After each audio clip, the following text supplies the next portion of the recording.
Good morning. I now call the September 17, 2020 Administrative Briefing and Work Session of the Marion County School Board to order 9 o'clock a.m. Please silence your electronic devices and remove hats to avoid disturbing others. I'll now ask the School Board Attorney to explain the rules of the board meeting this morning. This work session is a public meeting as defined in Florida's Sunshine Law. The board is dedicated to full transparency in its work and its meetings. In compliance with the Sunshine Law, the board has adopted uniform meeting procedures, which include the right for citizens to participate. The board will allow public comment with regard to any work session item listed on today's agenda at the appropriate time. Speakers must fill out a request form and hand it to the school board secretary. After the board and superintendent have completed their discussion on a particular agenda item, the secretary will call the speaker's name in the order received. At the podium, speakers are asked to state their full name and address and to spell their last name. Each speaker will have 3 minutes. As required by the Sunshine Law, the board must maintain orderly conduct and proper decorum throughout this meeting. Speakers may criticize subject matter and decisions in a respectful manner, but not people. Finally, speakers must be very careful not to violate the privacy rights of others, especially students and their family members. Please do not mention their names or other identifying information. Thank you for your attention. We'll now begin our work session with our Superintendent's Administrative Briefing. Good morning, Chairman Cummings, members of the board. Pleasure to see you all again this morning. We have a very long agenda, and I have just 2 brief administrative briefings to begin this morning. And I will go ahead and call up Mr. Mauro Carrillo, who is our new technology director, if he would come forward and provide some very brief updates on technology and what we're doing to support our schools, our teachers, and our students during this time. So Mr. Carrillo is our new technology director. I think you met him yesterday. We're pleased to have him on board. Thank you, Dr. Gott. Good morning.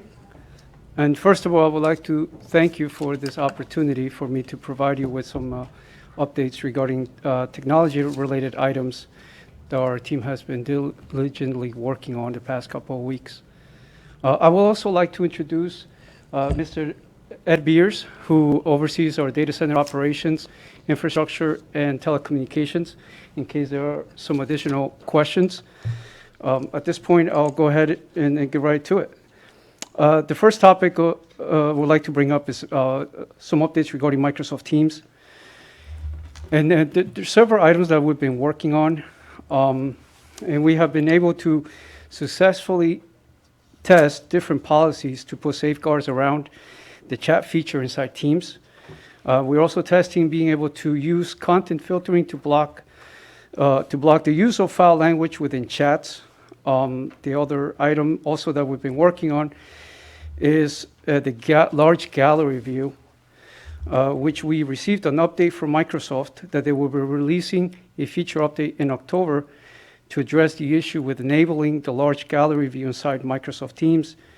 This allows to show video of the participants in the meeting with their video feed enabled, and will leave out participants without any active video feed to optimize screen space. This added feature became available after Microsoft made an enhancement under their new meeting experience setting, which needs to be enabled by the end user, but the update from Microsoft will allow this feature to be turned on by default. So this will address that need. In addition, some updates regarding Google Classroom. Google Classrooms, we're working on restructuring our internal support to facilitate additional support to Google Classrooms. The good news is that there is a plan in place to accommodate this need. We have one of our professional leadership and learning resources that has been made available to us to take the lead on Microsoft Teams assistance on the instructional side. And this really what it does, it allows one of our program specialists to focus on the support of Google Classrooms. And then the additional update I would like to provide is that we have received about 3,000 hotspots, and they're sitting currently in our warehouse, and they're ready to be sent to curriculum. So these have arrived. So that's something positive for us. And then we also ordered 267 laptops, and we are pending delivery of 10,000 Chromebooks. So those are the brief updates I have, Dr. Gollett. Does the board have any questions? Mr. Carrillo, welcome to the Marion County School System. Thank you for being here. How many Chromebooks did you say there were? In order, 10,000 10,000. currently, yes. You said 3,000 hotspots, 267 laptops. The laptops are for teachers, instructors, what? For staff. Okay. All right. And Thank you. and with the, I'm sorry, with the 10,000 Chromebooks that are coming, right, there are 10,000, you said, correct? Correct, yes, Oh, 10,000. right. Those are going to be coming in waves, so we anticipate those coming 1,000 at a time, was the last we heard. So we expect those to be, we were told they'd be completed by the end of November, so we're hoping to see those very soon. So are those 10,000 to Students. take some out that are bad or what? That just Yes, so we have fulfilled the need currently with those students who are online, but if more should need to by class or through other disruptions, or by choice, we would need more Chromebooks, and that was to fulfill that order and to replace those that need replacement, correct? Thank you. What funds are we using? Are we using the CARE funds? Yes, Okay. yes. That's a great opportunity for us to go digital like this. So will it be a one Chromebook, one student ratio? So will every student be provided? Do we have those numbers? That is the end goal. I believe right now in inventory, we have about 33,000. And Mr. Beers, correct me if I'm wrong, but with the 10, we would accommodate with that. With for the one-on-one. additional 10,000 Chromebooks that allow us to get that 43,000. And then it would be one-to-one to every student then at that point in time. However, I throw caution out there because old Chromebooks will come out next year. We have 17,000 of those coming out. So we'll be at a deficit then at 17,000. You add the 10 back in, now we're at a deficit of 7,000. So then we wouldn't be to that one-to-one ratio. So- That is the challenge with, when I've referred to our need for a digital master plan, is to get to a sustainable one-to-one. We are not there yet. Right. That is what we have to develop for those replacements, so. What about the 17,000 you're taking out? They all don't work? You can't use any of them? So they can be used, however, what happens is with Google or Microsoft or Mac, they have this new OS Ring model that they've implemented about 5 years ago. They will stop supporting updates on that Right. hardware in June of next year. Okay. Right. So it's nothing that we can't use, however, our online software requires certain levels of software. So that's where the issue will become. Approximately, what is the cost of a Chromebook? For a non-touch Chromebook, $264. 364? 264. 364? 264, sorry. 264. And you mentioned, so we need 17,000 to be where, We're one-to-one ratio? Well, with the 10,000 now that we are due in, we will be at a one-to-one. However, 17,000 of those will be out of compliance Right. for the OS upgrade. So there would be an additional 17,000 to give back. So it's a, So it's, Cycle. that's still a cycle, a moving cycle. Yes, sir. That we're going to continue to, so roughly we need about 20,000.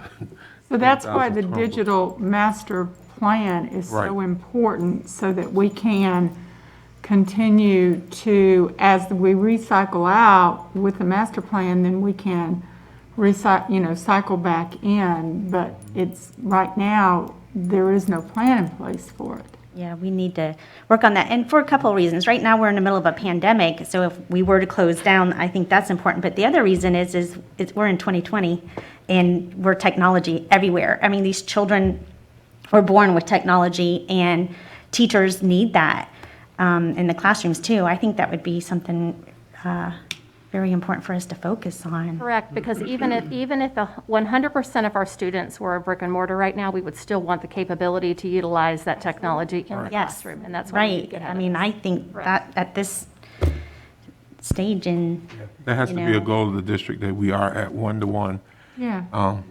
for our students with the technology. And I spoke to the Villages Charter School yesterday, and their entire school is a Google school, And all the kids have Chromebooks, and they're using them in class and everything, just along with, let me ask you a question. You're talking about what you're doing for Google Classroom. Are you unlocking meetings?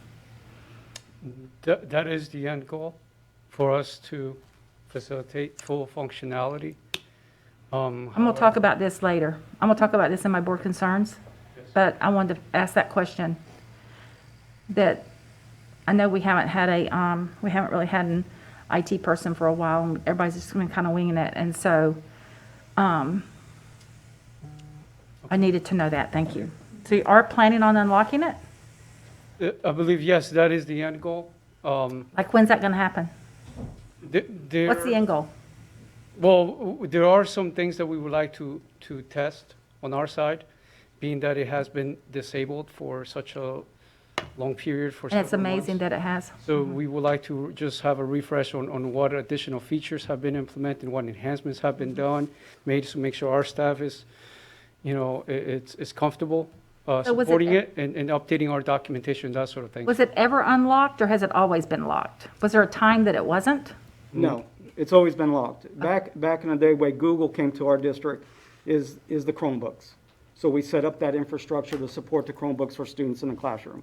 So at that time, it had nothing to do with the Google Classroom part of it. Right. It was just allowing us to administrate through an MDM solution for those Chromebooks. Because if that had been unlocked back in the spring, that would have really helped the teachers a lot.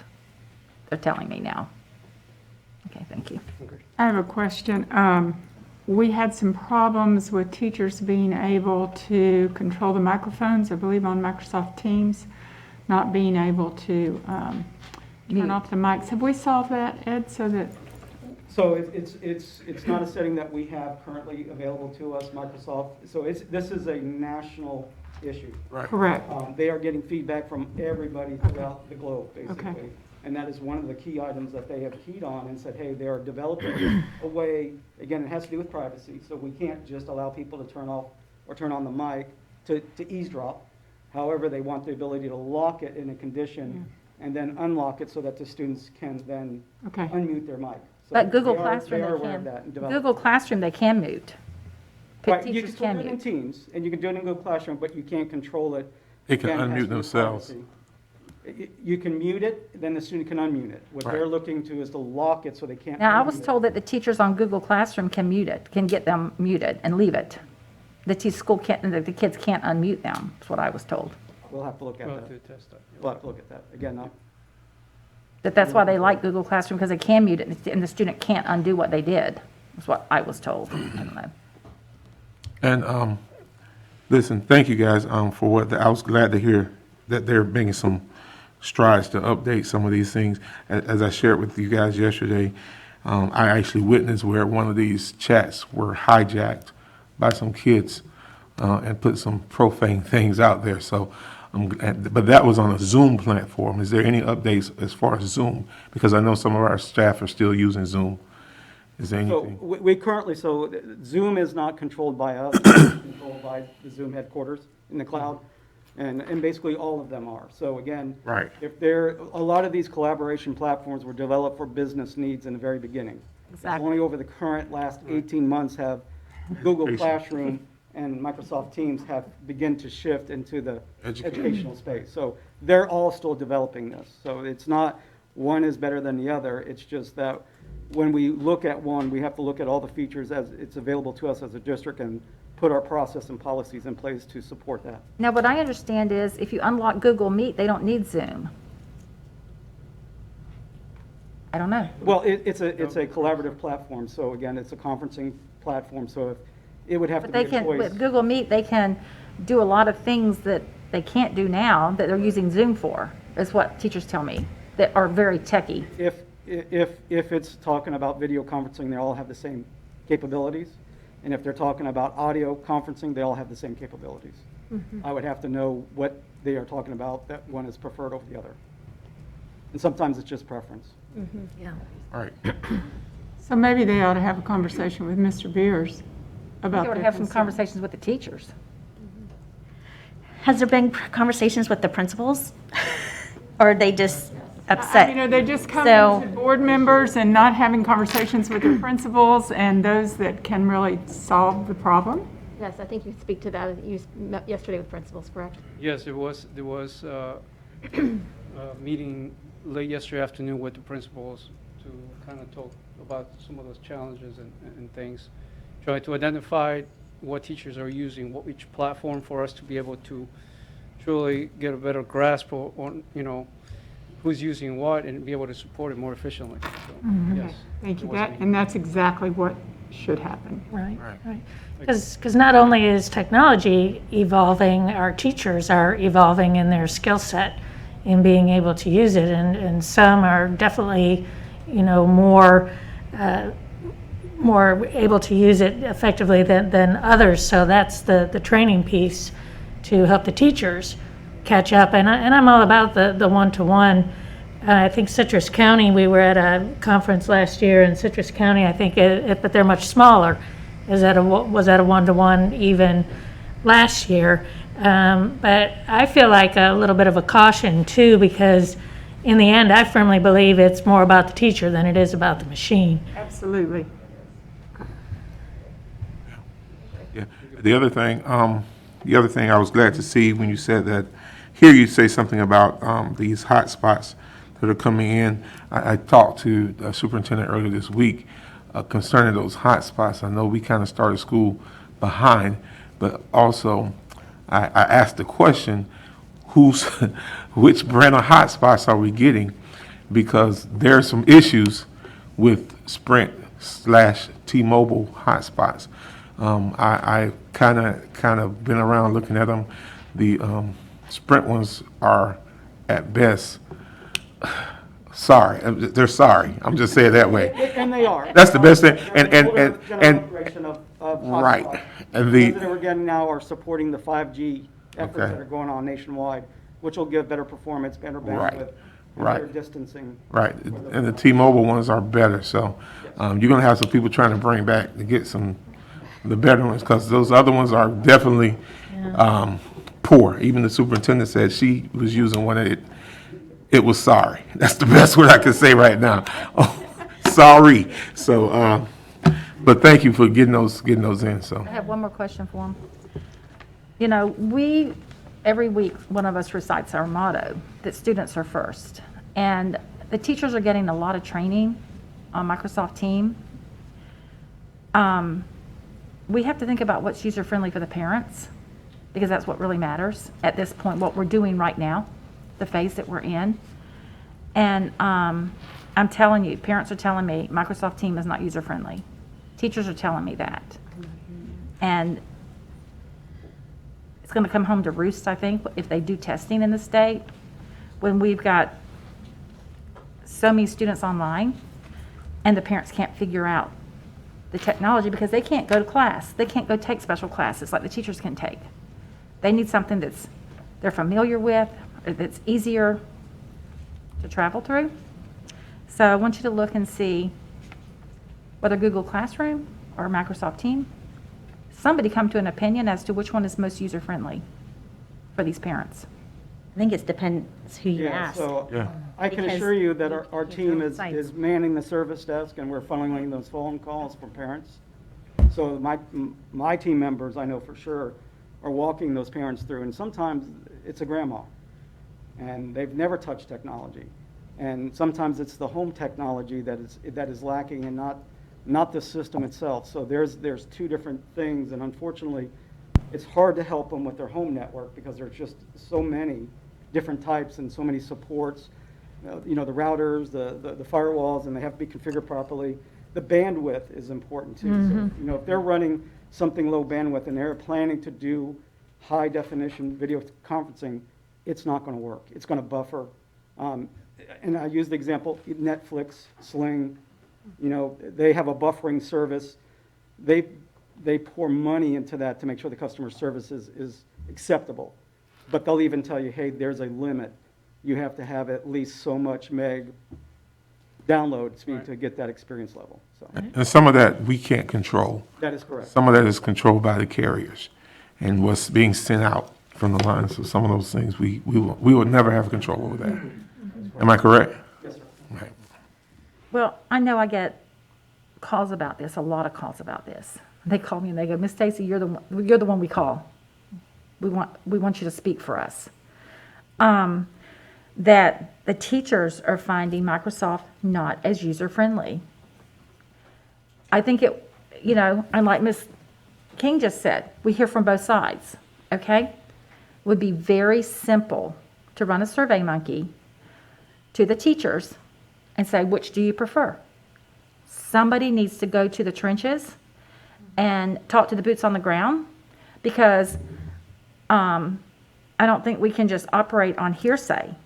We need facts, and that there's no right or wrong answer to the teachers. There's no right or wrong answer.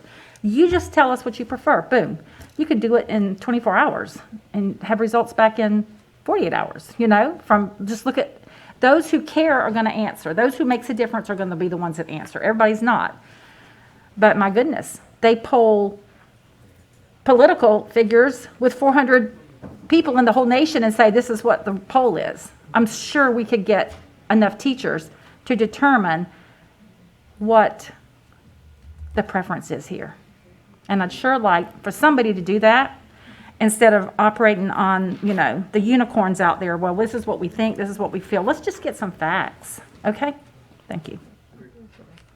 Thank you, Mr. Carlito. Again, welcome. Mr. Beers, thank you. Thank you. Thank you, Chairman Cummings, members of the board. It looks like, Mr. Lander, you're here. Come on, I hate to call you out. So we are privileged to have Chief Alexander, Captain Blair, and Mark Lander here with us this morning as our other briefing to talk about a unique partnership and opportunity to support our students. So thank you all for coming. Superintendent Do Gullett. you guys want to sit, or do you want to, it's up to you all. You want to sit? I mean, we can all sit at the table. Might be easier. Yes, you can all sit at the table. Spread out. And he has to come too.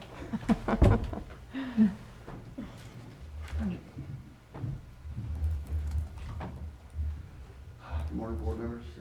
Morning. Gullett. Morning. How's everybody doing today? Good. We are super excited. I know one of the things that we've been talking about the last several weeks are instances where we may have individuals who might not be able to get transportation into the health department in our remote areas for testing. I will tell you, when we met yesterday, we were discussing some of the numbers, and to date, we had not had anybody call the health department and express those concerns. But we were informed somebody yesterday that actually used a public transportation to get in, and so that was our first instance of 3 weeks of testing, or going on our 4th week of testing, that has occurred. So we've been trying to figure the best ways to actually to serve those remote areas where individuals can't get in and see us. And Chief Alexander and Captain Blair approached us, and we all began talking, and so we've come up with a solution for this. And how to handle this right now. If individuals were to let the health department know in these remote areas that they don't have the capabilities to get in for testing, we have come up with a system where we will notify Ocala Fire Rescue, and they will begin to contact, and they will coordinate testing for those individuals. So, Chief, if you'd like to talk a little Sure. bit. All right. Good morning, everybody. Thank you, board and superintendent, and also the staff that are here.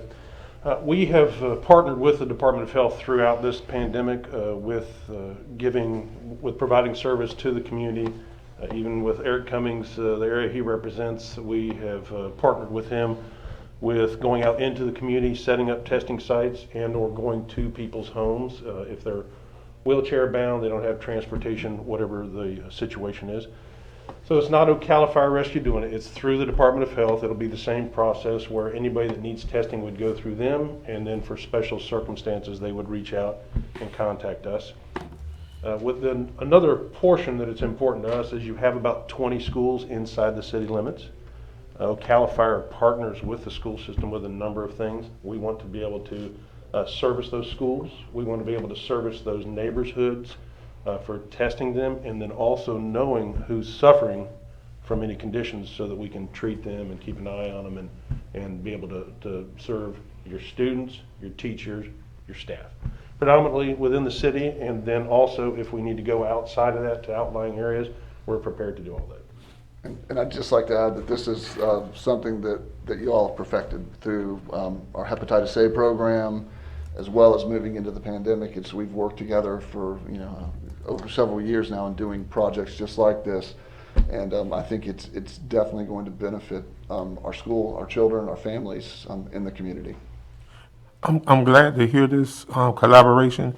I've been trying to reach out to get some testing in some outer laying areas of our county. So I'm glad to hear that, Shane, Chief Alexander, that you guys are willing to deal with the city as well as move out to the county. So, Mr. Leonard, I'm going to be calling you today about some areas that are feeling underserved. Absolutely, and those are the areas that we're starting to work on. It may be some that you're already thinking about, working with some, bringing in teams to help support those areas, as well as we may call on OFR Right.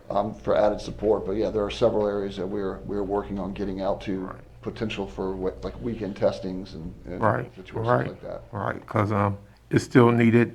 There are swatches of this county that haven't been mass tested, and so I appreciate what you guys are doing with this. We need it. If we're ever going to turn the corner on this, we got to get the testing done. So, Yeah. Thank How are you. we looking compared to the state? Like, I know the state just keeps going down on positives, and I don't see yet an up on the Labor Day. It's been, what, 9 or 10 days? We're not seeing anything yet. The Labor Day numbers, we should start to really see those rolling in. I said from yesterday. Yeah, I was over the thinking yesterday. Next week, you're looking at about 10 days.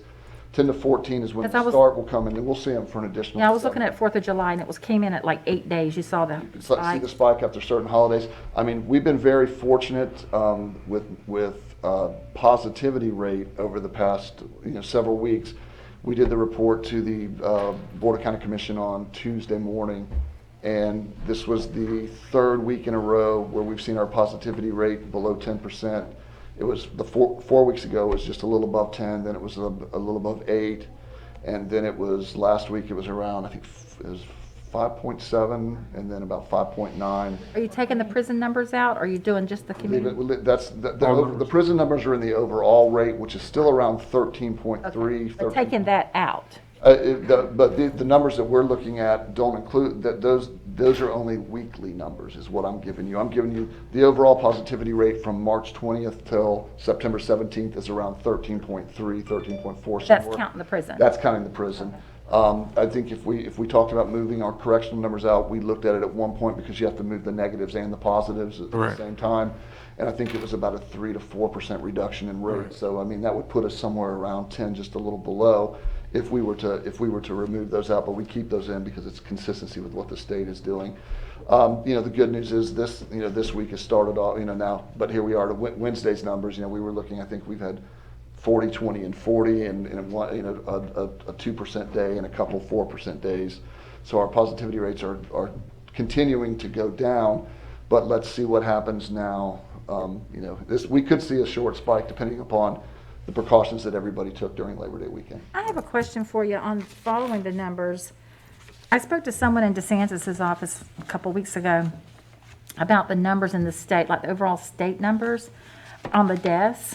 And she told me that if a person was diagnosed, like an elderly person in a nursing home, was diagnosed with COVID like in April, came through it, went back to their normal life, passed away from cancer or whatever their other reason was, they're 90 years old, that's still on their death certificate. I mean, they'll still be put in with the COVID deaths. There's what's called a case definition, and it's an epidemiological case definition. There's certain, and that's always been you look at the number and you see total deaths or you see deaths, and to get the clear understanding, those are individuals who may have been diagnosed with COVID and there is no alternate, like not a trauma event or something to that effect, which would, that would exclude it. I believe if looking at it is. I'm talking about those overall state. But yeah, what you're saying, there's the case definition as it currently stands.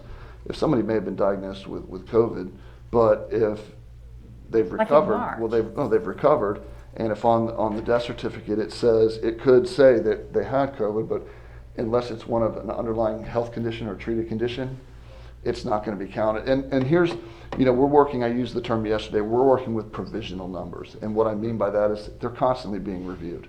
All right. You may have, I saw one day we had, you know, I think we ended it with one number, then the next day we had -1 as a total death. That's because somebody actually reviewed the case, they continue to review them, and they said, okay, this doesn't meet our standard case definition, then they take it off. So that's happening constantly. So the numbers can change back and forth as we go, as the state continues to review. When I say the state, the vital statistics offices, the medical examiners, as they continue to review these numbers, it's all provisional data till we're done. Ms. McCall?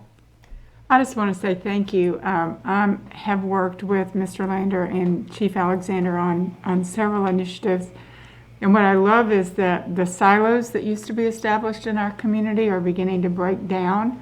And the collaboration between the health department and Ocala Fire Rescue has been phenomenal. So thank you. I think it's a model for others to follow in our community. And I appreciate so much what you're doing, and you saw that we had a need, and you're helping us solve the problem. So thank you very much.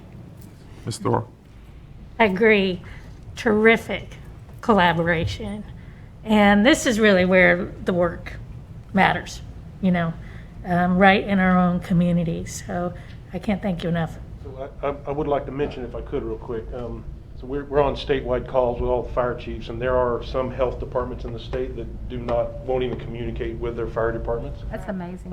So what Mark and his shop, it's, you know, a big tribute to him is for recruiting us in and using us as a tool.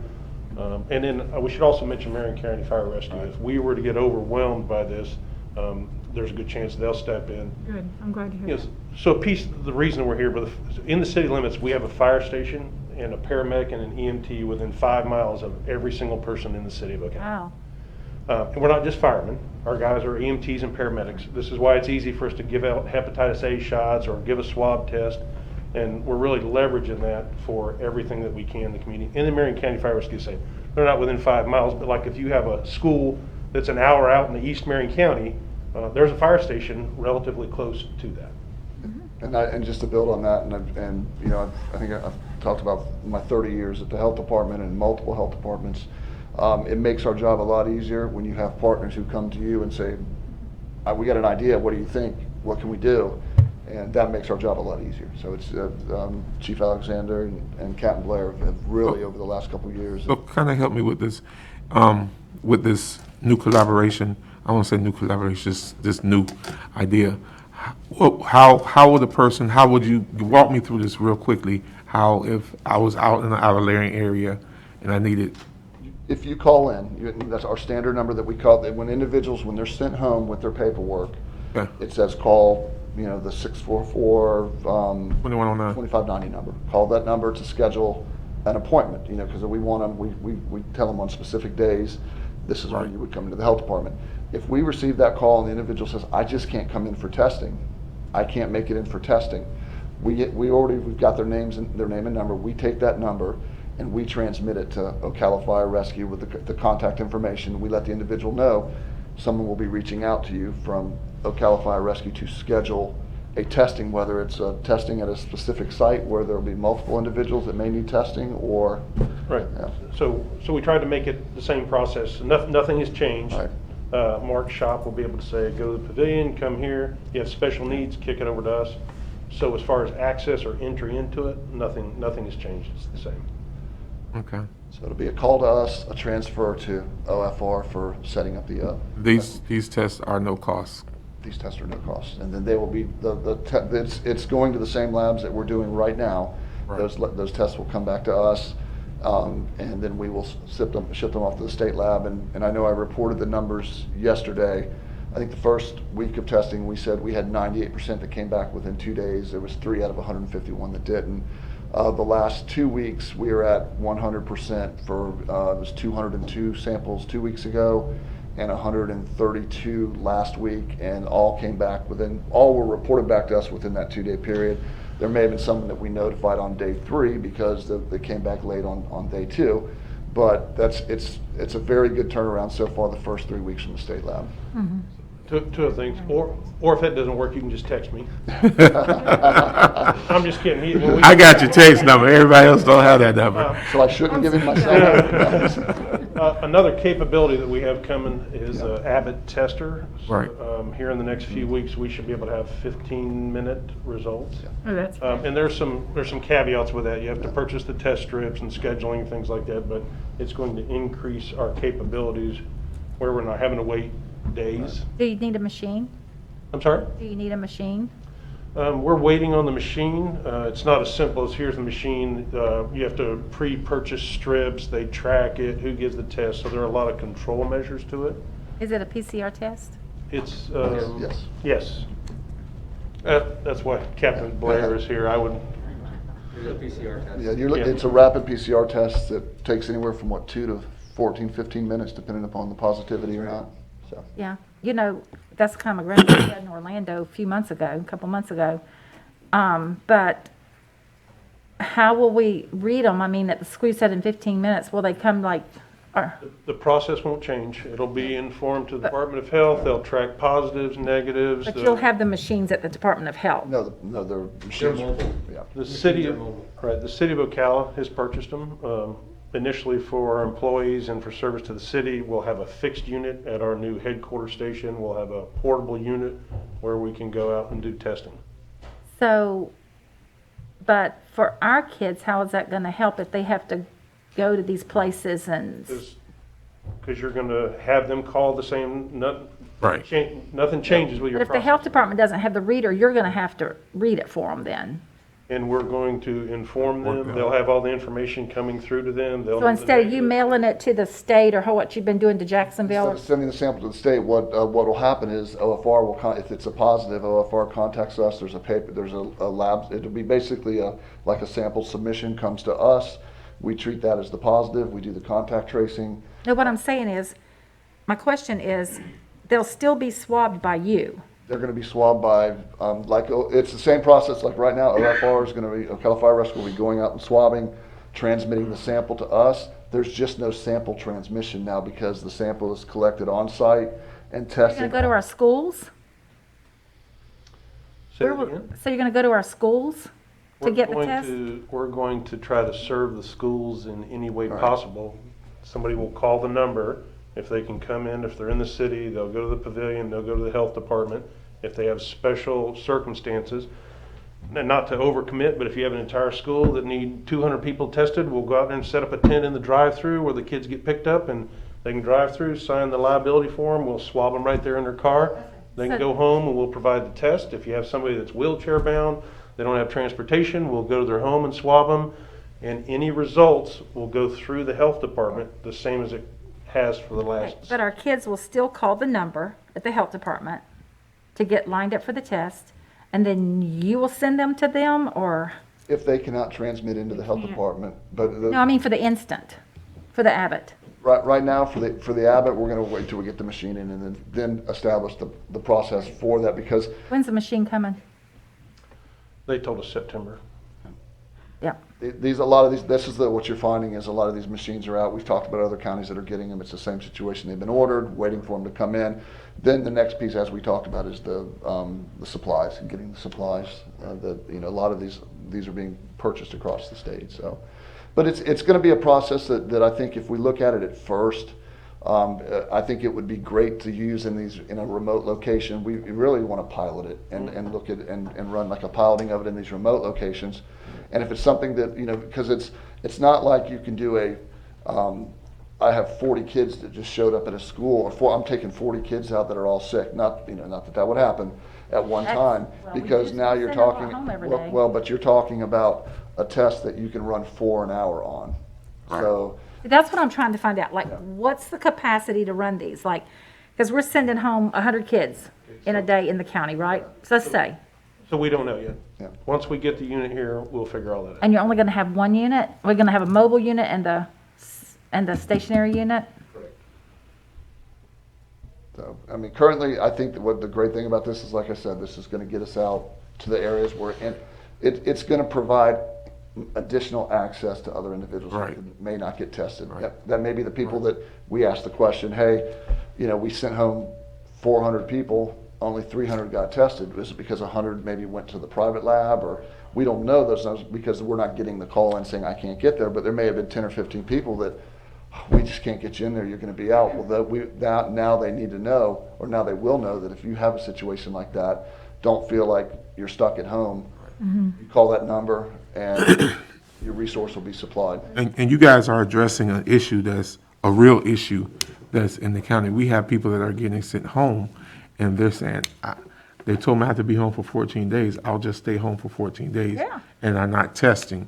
And a lot of it is because of economics they can't get to. If they're out in the forest and they just don't have the resources to get into town or get to the closest health department, you're going to kind of help close that gap with some of the things I'm hearing you say. Yeah, and it could be, they're gonna meet us halfway. It could Right, be they have to right, work, and right. We can't test them until after 5. It could Right. be we have to test them on Sundays, that's one of Right. the capabilities we have as a 24/7 operation.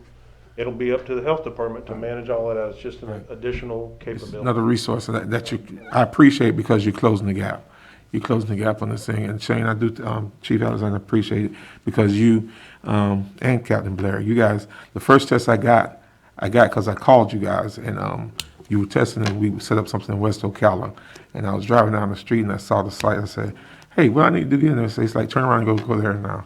And they got me in. So, it needs to be, we need to have that type of access across the whole county. Okay, and I understand that the health department in Alachua ordered these machines. Emergency management in Alachua ordered those machines. They don't have them either yet. It's the No, same situation. but still, will emergency management give them to the health department? Is that what they're gonna do? We're in discussion. We're in discussion about the potential of getting some of those machines. Like I said, I would like to see, because there are multiple different machines that are out there. There's an antigen test, there are different units. I want to see how the Abbott units work before we go and invest that type of money. I think we're gonna have a vaccine before we wait too much longer because it's coming out by the end of the year, they think too, so. That's If we keep waiting and not getting something, Well- we're gonna wait the virus out. On the vaccine piece of it, that's another part that we're partnering with the Department of Health. We're setting up distribution guidelines for that now, Nice. for if and when the vaccines Right. do come through. We've already, it was a week or so ago, we started on our mass vaccination plans with That's the good. county and the city to. That's good. I like that you said if and when it comes out, so I appreciate that. Thank you, guys. We appreciate that. So, Thank you. excellent. Thank y'all for the opportunity. Thank you. Thank y'all. Thanks. Call me later Thanks, today. Chief. I promise you I'll call you today. I got something for you. You got my cell phone. You got my I got you. Y'all take care. Yes, sir. Thank you. Thank you all again. So that concludes my administrative briefing for this morning. Thank you, Dr. Gullett. We're going to have our construction project update from Mr. Knight.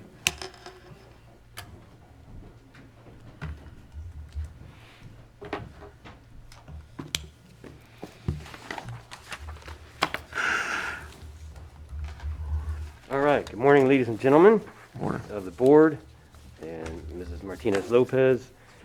Yes. Okay, thank you. And Mrs. Green and Dr. Gullett, appreciate the opportunity to speak to you today regarding construction Did we update. spray in white? Did we spray in white? Well, I don't see a, oh, it's way in the back. There's where it is. Okay. I was gonna put hand sanitizer on the thing, so. That'll work too. as long as I don't Thank touch you. my eyes. Get the fire department back in here if I touch my eyes.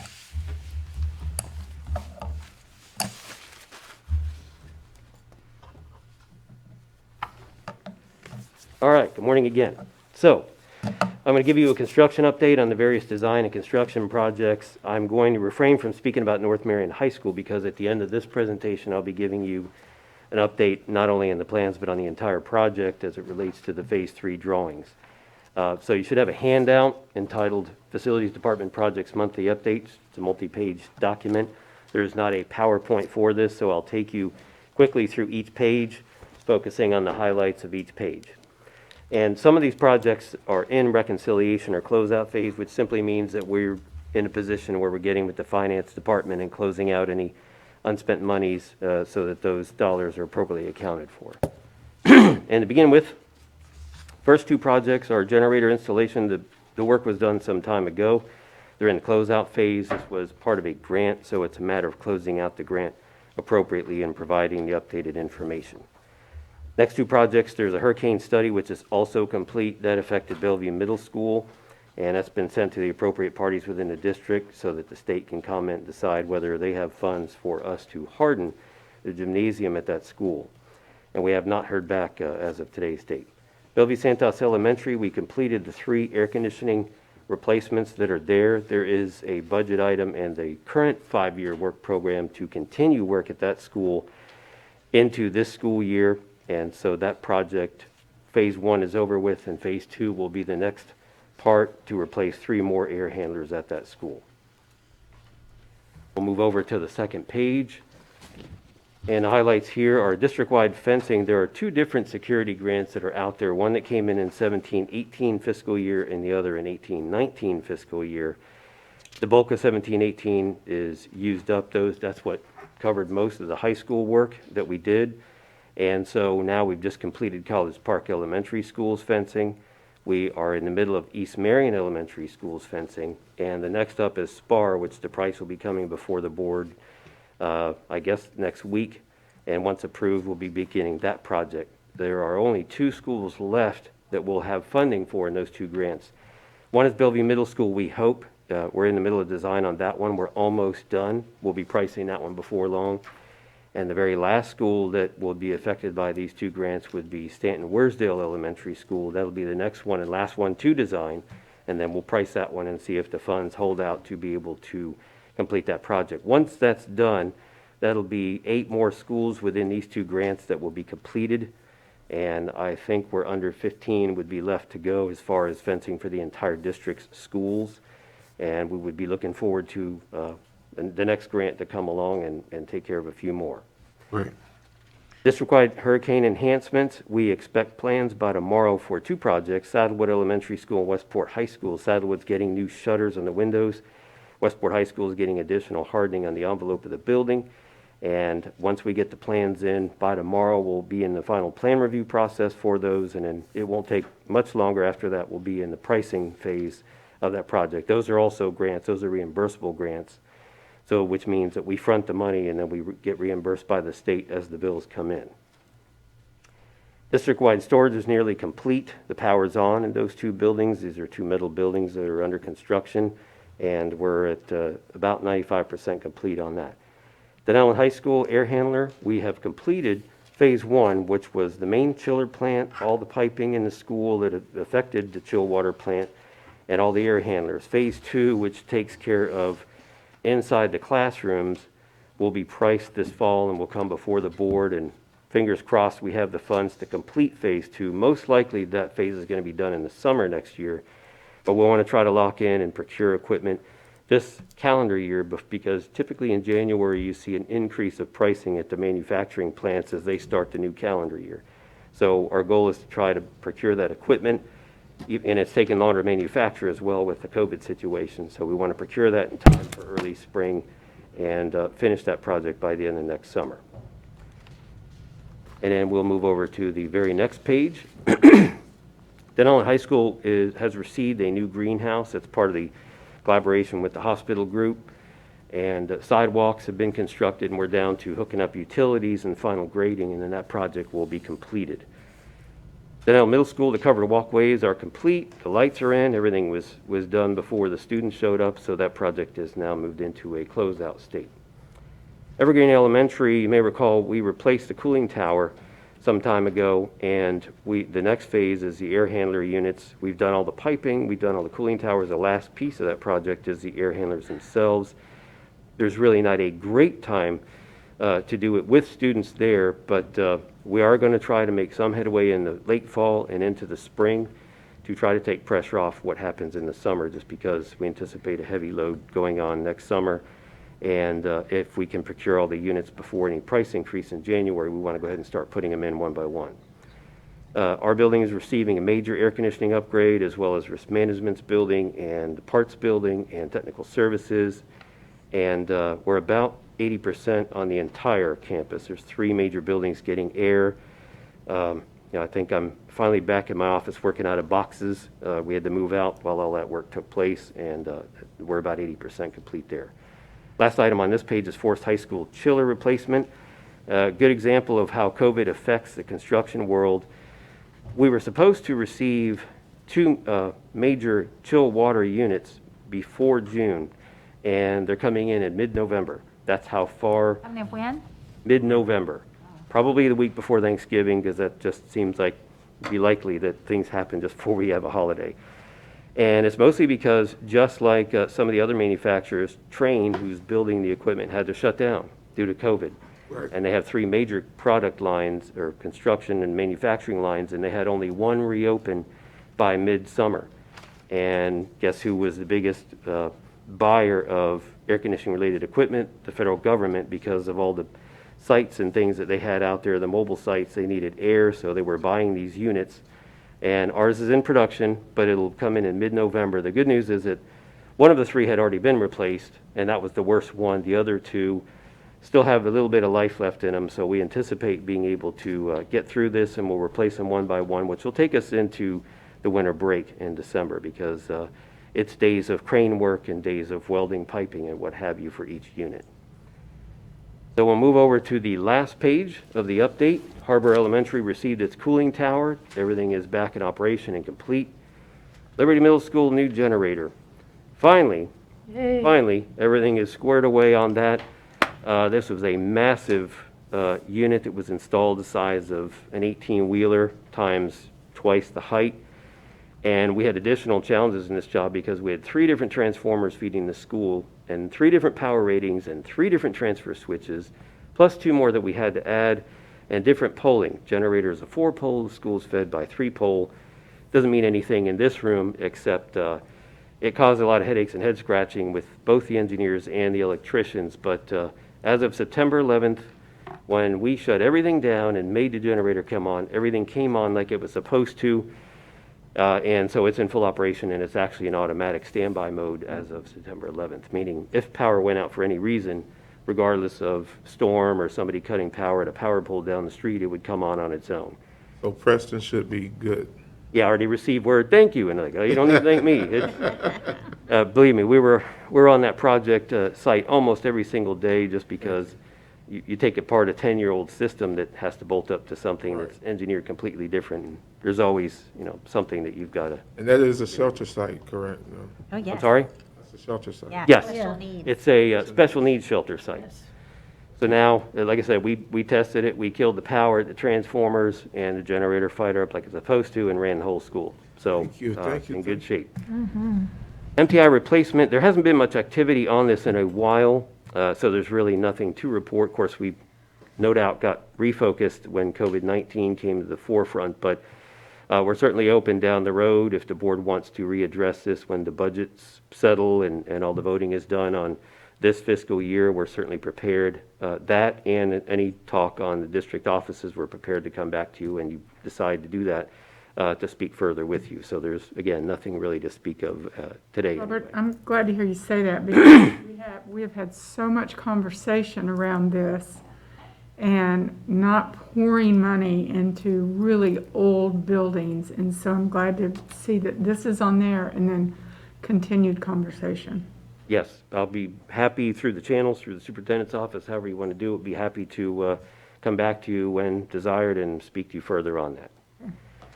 North Marion High School cafeteria course, I'm going to present to you here in a few moments where we're at on the status of that. Osceola Middle School new dining facility, the guaranteed maximum price has been submitted by the contractor. We've gone through with the fine-tooth comb. It's coming to the board for action, and once that action takes place, it'll take about 30 days for the general contractor to sign up the subcontractors and start the submittal process. So it'll probably be about late October, 1st of November, that the school will actually see activity. I've already spoken to the principal and told them in typical fashion what we do is meet with the school representatives to go over detail. Where is everybody parking? Where's the fence going to be? Where do the students move so that we don't block any access for them? But that'll be the official kicking off of things. And then finally, Reddick Collier Elementary School's drinking water chlorination pipe was completed really before the summer, actually, before the end of the traditional school year, last school year, and it's in closeout phase and only lacks reconciliation of the remaining dollars. So that concludes the construction update. Certainly happy to answer any questions. If not, I'll be happy to jump into the North Marion High School presentation. Let me say this, Mr. Sure. Wright. I look at this, I feel good about what I'm looking at. I'll tell you why. One was the Liberty generator, and then I look at these two at the very first of the report, Bellevue's generators installations. So are both of those at Bellevue High and Middle operational? Yes, they were the first two operational. You guys know we had some challenges with these generators, and so we've turned the corner on these things now. So I'm excited about that we've handled what we said we would do as a board and as a district, handling those three generator issues. Yes, Ms. Dora. Yes, I'm really excited about that too, and I'd like to especially thank Board Member King for her investigative work and her leadership on this initiative.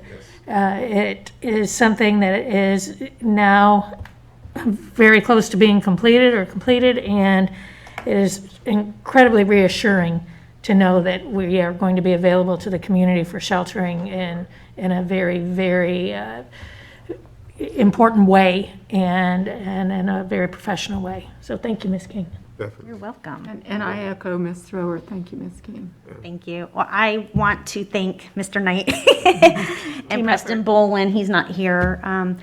You know, Beth mentioned earlier the silos, and I think maybe that had happened so long that there probably wasn't the communication that should have been on, you know, the county side and the school side. But I think we worked through it, and I thank Mr. Knight for that and your team.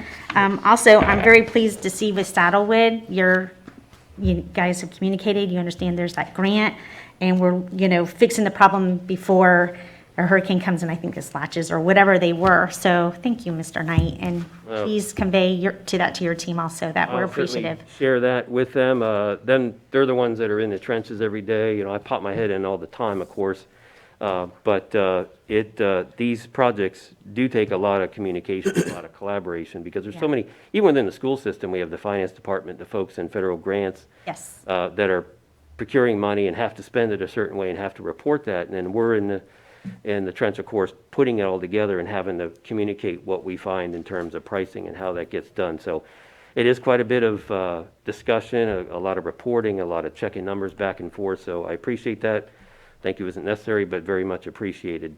And we'll just continue on. If somebody wants to give us money, we'll be happy to spend it and help We get had some some things growing done. pains. Yeah, we've had a few growing pains. We had some growing pains, but we grew. Yeah, and the collaboration between the agencies has created found money, which is also wonderful. Yes. Stacy. Got a question. So how, with those generators, and we had such a fiasco about the funding of them and everything, did somebody finally come in? How did we do on the funding of them? Like, did They we were- get some help from emergency management or kind of, Well, it came through the state, the local Department of Emergency Management helps try to shake the bushes and find funds for projects, in our case, that I remember we could that. do at our school sites. I remember that. And so, to paint a broad picture, what happened is they were able to talk to people in the state that had money to burn, Right? and we were looking to find money so that we could spend it. And we were connected with the Department of Emergency Management Services at the state level. Right.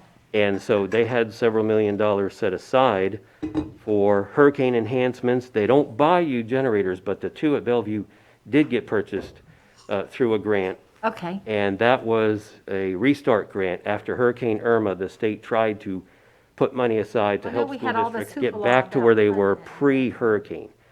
And we had generators, but of course ours failed, or the one that was on our site anyway, failed.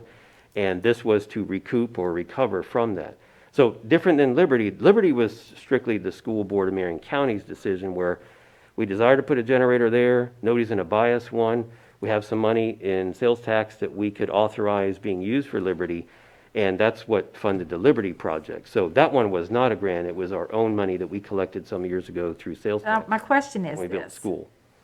How did we, so when we dug ourselves out of what all that happened with the generator, did we come out okay at the end? Yes, because both schools were never originally designed as a shelter. Both now can serve as a shelter because, and some of the scheduled work for this current hurricane grant worth about $2.7 million does involve Bellevue High School and Bellevue Middle School finishing shutters. For whatever reason, we put shutters on certain buildings and didn't complete it many, many years ago, probably because it was our own money doing it, and we probably ran out of funds at that point.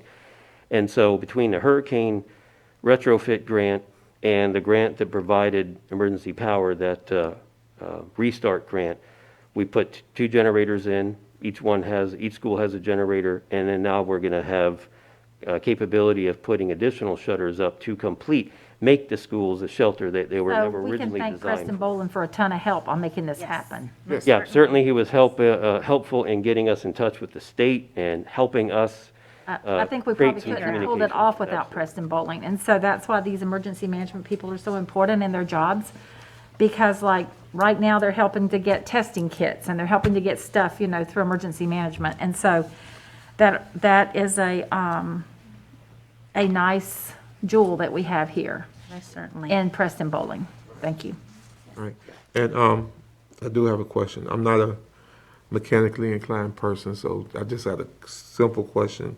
The Saddlewood project with the windows, what is enhanced glazing? What is window glazing? When the school was built, it was designed and built, some of the buildings were designed and built to be used as a shelter. So what's at the school now is the window is recessed back from the brick face. Right. There is an internal shutter that could be rolled down to protect the windows from flying debris. Gotcha. Okay. When you go past 20 years, Right. the shutters that have never been rolled down are stuck up. The ones that are rolled down are stuck down. And short of taking out all the brick facade to try to get to them to see if they're even repairable, what we're going to do is put perforated aluminum screens on the window on that that. can be closed Gotcha. when there's a hurricane, and we use it as a shelter to protect the windows from being hit by any flying objects. Gotcha. Gotcha. And that's actually the bulk of the hurricane work at most schools, is We putting sure up have some windows. hurricane activity right now. Yeah. Yeah. Yeah. Yes, luckily it'll be Europe and the Azores and others that before us. But nevertheless, it certainly does not help to be in a state of precaution, so, Thank you. Mr. Knight, sure. on those shutters you were speaking of that sound like they're kind of outdated in their design, do we have other schools around the county that have those shutters? And if so, can we somehow put into place opening them and closing them every once in a while to keep them functional? Yes, I don't know off the top of my head of how many other schools might have it. It would be one of 12 that we built that are cookie cutter copies Right. of each other. Saddlewood was the very last one built, so it stands to reason that if we had those shutters on any other school, they would be even older than Saddlewood, and probably, if we were to use it as a shelter, it'd be in the same boat. Off the top of my head, I cannot recall any other school of that exact design being used as a shelter. It's mostly our high schools or even our middle schools. And Saddlewood's one of the elementary schools they're going to be used as a shelter. And it's possible that the others were never designed as one and may not have any shutters at all, Okay, which would actually make it a little easier if you retrofit in the future. right, because I was just saying that's a little sad that those were installed, but, now they're frozen up because they just haven't been Or like used having or a used generator or- never run, and then when you need it, it's Right. oil's gunked up the engine and, Exactly. inoperable, so. That which isn't run freezes. Car, and air Exactly. conditioning, anything mechanical. You bet. Thank you. Okay, well, thank you very much. Okay, so we'll move now into North Marion High School, the construction of a new cafeteria and minor renovations. You have an exact copy before you in paper form of the entire presentation. If you wish to follow along in there, feel free to do so. Just I'll warn you ahead of time, some of the graphics are a bit small because you're talking about a sheet that's 24 inches by 36 inches shrunk down to, a 3x5 size document. So, as you know, the board has desired to build this cafeteria. The statutes require that the board or its authorized agent review phase reconstruction documents prior to construction. So obviously, we're not saying, hey, the board needs to come and apply code to it. We do that automatically with every single project, regardless of size, through our code compliance office and our design office and our construction office. So, but obviously, this is a big project for the community, and it makes sense certainly to, in public, talk about what we've got and what we could expect. This would be a graphical version of the site plan, floor plan, elevations. The mechanical electrical systems are actually not in this presentation, but the entire set of construction documents is available for review at the facilities department. 90% of it is very technical in nature. very chart-like, very calculation-like, and there aren't too many in the way of pictures, so we tried to capture that for this presentation. Board had approved a budget for it and the contracts for design and construction, and so obviously that's what led us to this point. Quick introduction of the project team, which most are not here with us today, but the architect is Parton Architecture, and her consultants are Radcliffe Engineering, Miller Professional Engineering, KBA Engineering. Weber and Hobson is the structural engineer, and the food service consultant is Matthias Food Service Equipment Incorporated. The construction manager is Osley Construction, and our particular design team and construction team consists of Mrs. Yvonne Bumbach. She's actually sitting with us today, has a very particular interest in this project, being in the design field. Our construction coordinator is Mike Roby, and our building official, who actually retires in a couple of weeks, is Joe Davis. And so moving on from the project team, this is the existing site aerial view of North Marion High School. Most of the school is located on the east to southeast side of the site. North is pointing north, up to the top of the page rather. So from the track down is where most of the school is. And the project site, we've had to deal with some topographical issues, is right there to the west of the vocational ed building, buildings 3 and 4. You can see that gray area is a new drive-in service drive for food service, for maintenance, for trash pickup, and then the cafeteria itself is the white building. Students will be entering from the east and the southeast primarily, so it was, gee, how do we get students around the vocational building through an automotive yard to a place to get to eat, where we've got pumps and pipes and all kinds of things in the automotive yard that are supplying that building. So we spaced the building out, and you'll see in some of the other drawings what we've done as far as creating a courtyard-like feel. This was a real challenge as far as the budget. That's a colorized version of the site. The big orange square in the middle, or rectangle in the middle, is the cafeteria. To the left is the service drives, and to the east is the existing buildings. And you see a little light gray square with some greenery in there. We had to sacrifice the actual covered dining area, but we are not sacrificing an outdoor eating space. And so this doubles as both a small gathering and meeting place for students, or even an outdoor classroom if you wanted to use it as that, and an outdoor eating space when the weather is cooperating. And the rest, of course, the greens represents the ground around it. So as far as particulars, the entire building is 16,067 square feet of air-conditioned space or roofed space. The big pink rectangle is the dining area, so the students will be coming from the right side and from the bottom of the page to that dining area. Above that, in that light turquoise, is the kitchen and servery. There'll be 5 serving lines. The food will be prepared behind the serving lines and includes coolers, freezers, offices, bathrooms, and what have you for the kitchen staff. And to the left of that pink rectangle, the light purple represents public restrooms, and the other spaces, there is a teacher break room and associated restrooms, and then all the supporting spaces such as chair storage, electric room, custodial receiving, where the goods and supplies that come into the school for cleaning purposes are kept, and then finally the IDF room where all the computer equipment that houses the servers for that school will be. Is there any outdoor dining right off of the cafeteria at all? We had a really wide outdoor dining that wrapped the front and the side of the building almost like a porch. We were trying to really capture that.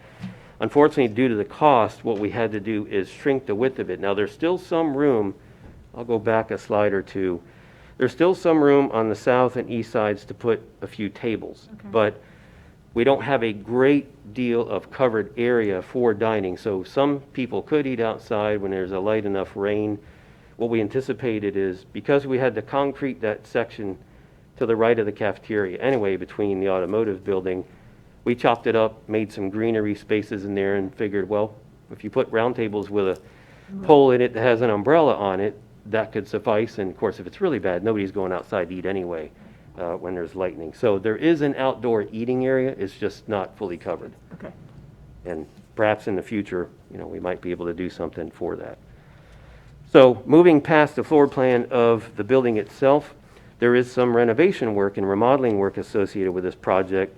We have the old cafeteria, which is in that lighter, almost peach color, and we're looking to convert that to an auditorium. The old kitchen we're going to gut, and in that reddish color will be an ESE room and associated service rooms there, restrooms, showers, what have you. And then there's a control room and a storage room next to that, and that turquoise color is a new school clinic. School's had its clinic in a portable for many years. There was a clinic originally built in the school in 1963, but it was probably smaller than the board's office room and consisted of a desk and maybe a chair. And many, many years ago, it was repurposed for other uses. So we're going to move the clinic back into brick and mortar where it needs to be, where it can service the students. And then finally, there's in light purple a public bathroom that's close by the auditorium that is going to be associated with it when there are events going on in the auditorium. Ms. So then- White, I'm yes. sorry to interrupt. No, I was that's just fine. thinking about the current cafeteria, and that was an auditorium. There's still a stage there. Yeah, it was designed as a cafetorium. That was sort of the way to go many years ago when nobody had the money to build a separate auditorium. They would just combine everything into one, put a stage there. And so if you had an event, you had to move all the tables out of the way and reset the chairs. Of course, there was no place to store the chairs either. So, and we commandeered about 6 years ago some of the dressing rooms when we did the major overhaul in the air conditioning. We spent about $8 million on that school redoing everything. And it did not have the appropriate size equipment. So they're still using the stage, but obviously this will be repurposed as just an auditorium/meeting space so that when there is assemblies, they have the gym, and now they'll have the older cafeteria, which will be repurposed. And of course, they'll have a new cafeteria if they so choose to use that space. So we're separating the uses to food service and cafeteria, assembly auditorium. Down the road, who knows what kind of programming they might have. There might be a drama club or something else that starts up at that school, and now they would have a place to commute to and do their thing. Will the floor have a slope to it like most auditoriums, or? It won't because of the way it's designed. It's a flat slab, and the doors come in on the side. Oh, And so if we slope the floor, at the very back, we'd have to get rid of the doors because you'd be walking into a platform that's 3 foot off the ground. And there was no real way to do it. So what's going to consist of is walling off the old cafeteria from the hallway. If you can picture now, I think we all ate out there Oh, yeah. whenever it was that we ate out there. It's sort of a bump in the hallway where you just walk to class and you can see everybody eating and vice versa. So that'll be sealed off. We'll address life and safety codes with it. And then when we go to do the seating, it'll have to be staggered so that you're looking between two seats Okay. to help with the vision of it. I was just gonna ask. And so that, of course, affects a little bit the capacity of it, but we're having to stagger how the seating goes in to counter for a flat level floor. And And we the, wish we could take out slab and start over, but you don't really pick up a building and do work underneath it. It's obviously not something that we can afford to do. and the former multipurpose room that's been used as a second cafeteria, have you talked about that yet? Or, okay, here it That's comes. the very next slide. I'm glad you brought that up. Good segue. The former when you do a brand-new cafeteria or one that's sized correctly, the state doesn't allow you to have a multi-purpose room. You can have an auditorium, but you can't have a multi-purpose room. So what we're going to do with the existing multi-purpose room is the survey that was last done indicated North Marion High School does not have enough resource rooms. Resource rooms are kind of freebie. They're anything but a classroom. It could be a meeting room, a staff office, it could be storage, it could be where you have some independent one-on-one type of testing. So we're going to build a series of resource rooms and a student activity room, similar to what Marion Technical College has, where students go in there and I guess at some point they get on computers and look up jobs and career track and what have you. There'll be a couple of vocational testing areas as well associated with that multi-purpose room. So it gave us an opportunity to capture all those things that if we were to design a new high school would already be in the design, which were never in North Marion High School's design because of it being built so many years ago. And so in checking with staff, we told them, well, you might have a plethora of resource rooms. You know, you kind of get used to living out of a bucket and suddenly you have this whole world open up and you're not quite sure what you're going to fill it with. And we told them, just know that you'll have plenty of opportunity now to shift and move things to better serve students. If guidance is cramped in one corner, they could be moved over, and that would be a perfect area to put guidance, testing, student activity room, what have you, all in one little nucleus in the center of that building. And so it does, and of course we have to label it a certain way so that the state allows you to use those spaces, but what we do with them as a district is really what best fits the school. So it does give us plenty of opportunity to expand some of the services at that school as well. And this is a potential look of what the facade could be at the school if you're looking sort of from the southeast to the northwest. Colors have not been determined, but you can see there's sort of a hill there, and the school is actually built on a hill. That was one of the challenges we had with the topography sloping so drastically. And so students would either come in on that right side of the page or from the front, what we were calling the front, which faces south. And it's off this page, but that's where the courtyard area would be for outdoor eating. This is sort of a bit of a vanilla look at what it could look like inside as far as a three-dimensional colorized view. You see all the seating, and in the back is where the serving rooms are. These will have rolling gates that can close down so that if you use the cafeteria for assembly, you wouldn't have anybody going back in the kitchen and servery area. And it's modeled very closely to what we've done at Forest High School, Lakeware High School, Vanguard High School, some of the other schools we've put cafeterias in over the last 15 years. And this is sort of small in scale, but these are just the 4 different architectural views of the school with color on them. The one that we looked at in the 3-dimensional representation is at the bottom. That's with a little bit of a pitched roof, what we were calling the front entrance. And to the side, there would be multiple doors, and then, of course, a loading zone at the back. And at the very back, some of the other serving equipment that takes care of the school. So in summary, the construction documents have been issued. They're in final review. I believe we are expecting to get the permit set here in the next week or so, pending any approval from the board. And the documents are fully available at our office located 1105 Southwest 7th Road. And so this would represent the Phase 3 construction document discussion. It'll take about 2 months to price because it's easily 30 days to price. Then the contractor has to vet the numbers, and they meet with us so we can go over the numbers in detail and then bring the GMP to the board for approval.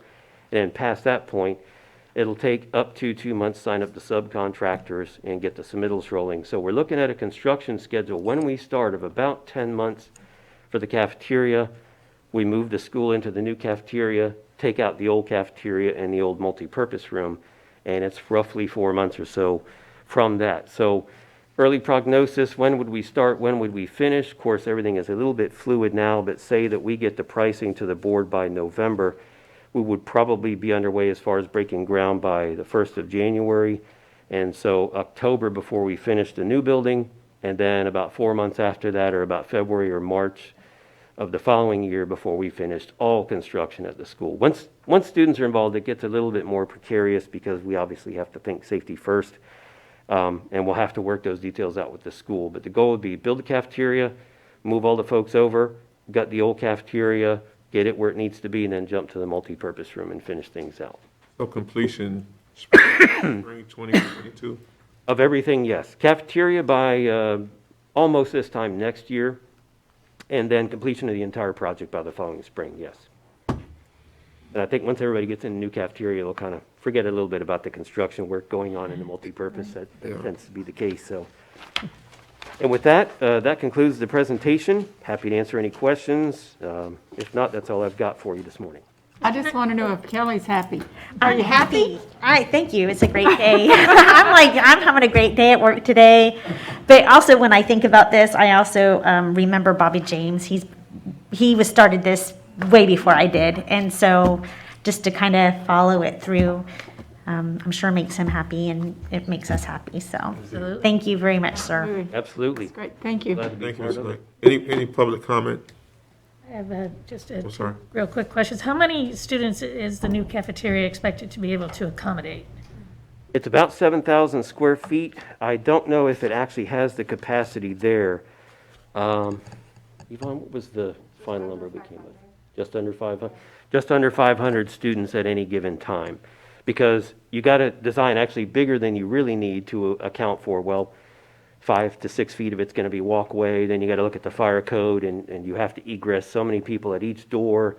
And so it's just, I think it's like 496 or something like that. It's just under 500 students at one time. Okay, and I think we have, 1,500 students out there? I know they've Yeah. been running a lot of lunches for a lot of years. Yeah, well, and with them being split, it's a little hard to track. You start a head count and 6 people leave, and so you miss those students. But that's why we were wanting to preserve the ability to eat outdoors when the weather is nice. Even if we can't cover all of it, having that courtyard out there, I think, will be a very nice environment for the students. If you think of Westport or Forest High School, there's some sort of a courtyard feel to the cafeteria, and we've duplicated that here. Because it's the newest school, it'll probably wind up being the nicest. It'll have trees and an opportunity for greenery within the eating space. Right. The only thing is, if you hear lightning, run for cover. Right, because our current courtyard is all the way down that hallway and out the back door, and there's not really benches or anything to Time you go there sit. with your lunch, the bell rings, and you got to go to class. Exactly, exactly. This So will that's- allow the students to, when they're done eating, everything in a trash can, and just walk to class. You don't need to go anywhere else. It's halfway back to where you came from, so. Absolutely, absolutely. All right, thank you. Hey, thank you. Any public comment? Okay. Guys, what I want to do is go ahead and get the next 2 in, and then take a bathroom break if we can. Okay. Miss Judy Zanetti, Public Education Foundation, annual report. Okay, just a minute. Let me find it. I'm prepared.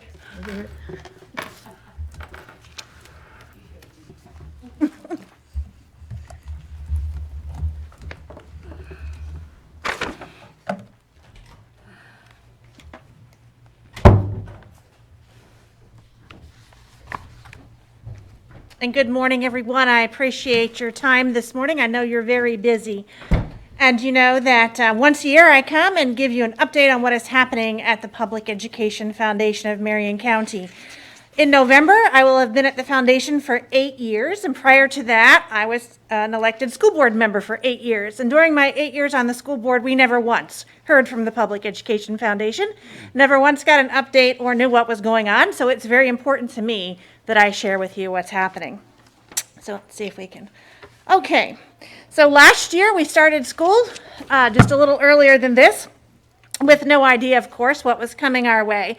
But I wanted to share with you, just so that you remember, that we are governed by a volunteer board of directors, including in this room, Mr. Christian, Mrs. McCall, and Dr. Gullett. But our board of directors are a great group of volunteers that freely give of their time and talent and treasure to make everything that we do at the foundation a possibility. In the photograph here, you'll see Ginger Cruz, the principal of Westport, who serves on our board.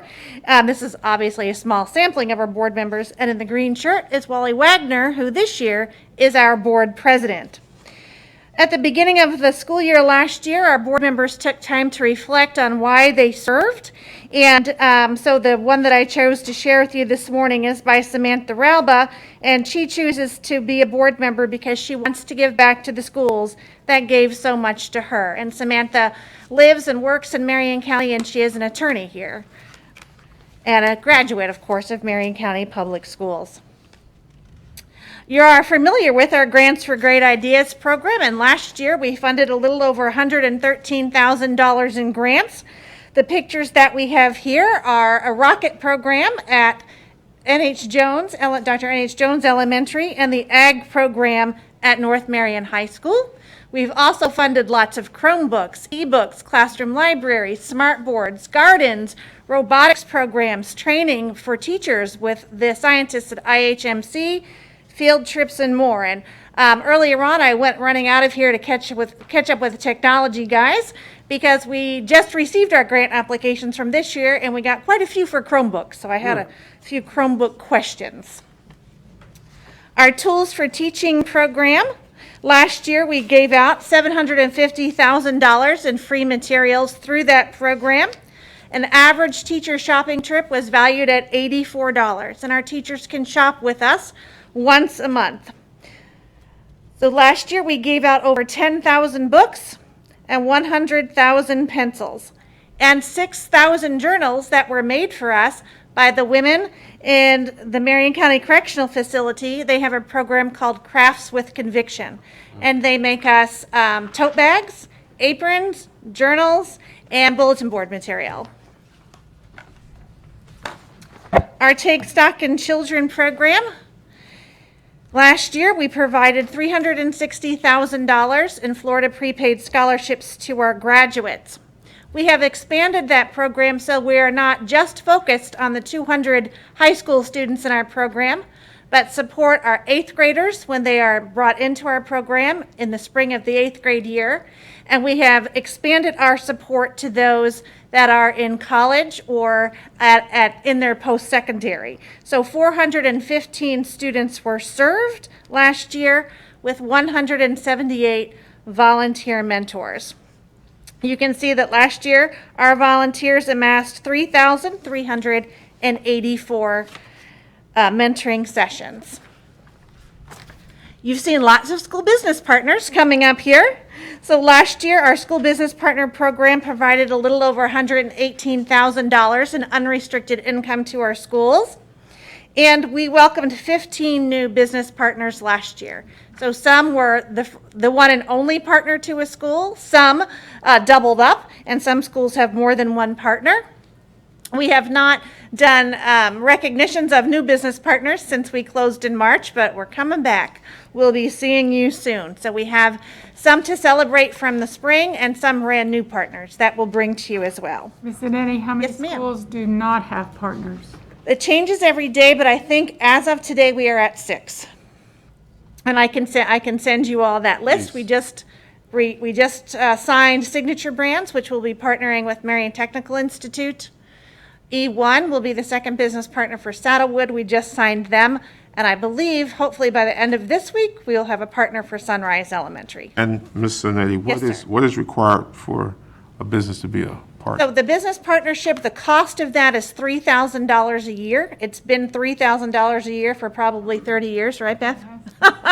So we have not increased that cost. And then the partnership at every school looks different, depending on the relationship that that school and that partner build together. Some of our partners choose to be a silent partner and want to give their money and not be talked to again. Some are very involved and provide anything the school needs, provide volunteers, provide materials, provide extra money, staff appreciation breakfast, those kinds of things. Judge science fairs, sit on SAC committees. So it looks different everywhere. Doesn't some of that 3,000 stay with the foundation? $500 of that stays at the foundation, and that supports our Golden Apple Gala. Okay. So schools closed and we had to do things a little differently. So normally we have our Take Stock in Children senior celebration at the College of Central Florida each year. This year we did a drive-in graduation on May 28th. And each car that drove in received a box of goodies like they were going to the drive-in. They got popcorn, they got soda, they got water, and they came in and they watched our graduation ceremony. And with the help of Kevin's department and the multimedia production department, they were able to make our video. So everything we would have done in person was done in that video. At the end of the evening, each one of our graduating seniors received a laptop, which has been granted to them for many years now by Robert Boisenall Oncology Center. This year, because we felt their families may have even had more need, we made sure that each family received a Walmart gift card and some other goodies on their way out. In the bottom right-hand corner, you'll see Ansky St. Fleur. Ansky was our Take Stock in Children senior this year, our outstanding senior, and Ansky was a graduate of Forest High School, captain of the varsity basketball team, and is now attending University of Florida. So that is an example of the slide that we showed for each student. Take Stock in Children also, before school started here on August 5th, we did a food distribution where we provided food to 300 families. Some take stock, some not. Everyone was welcome. When our Take Stock in Children students or their families came through, they also received their SAT and ACT prep books, school supplies, and a checklist to keep them on track for whichever grade level they were entering into.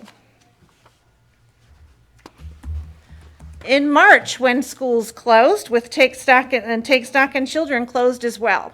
So we took all the hand sanitizer we had in storage and sent it over to the transportation department so that could be used for on the school buses that were doing the meal service.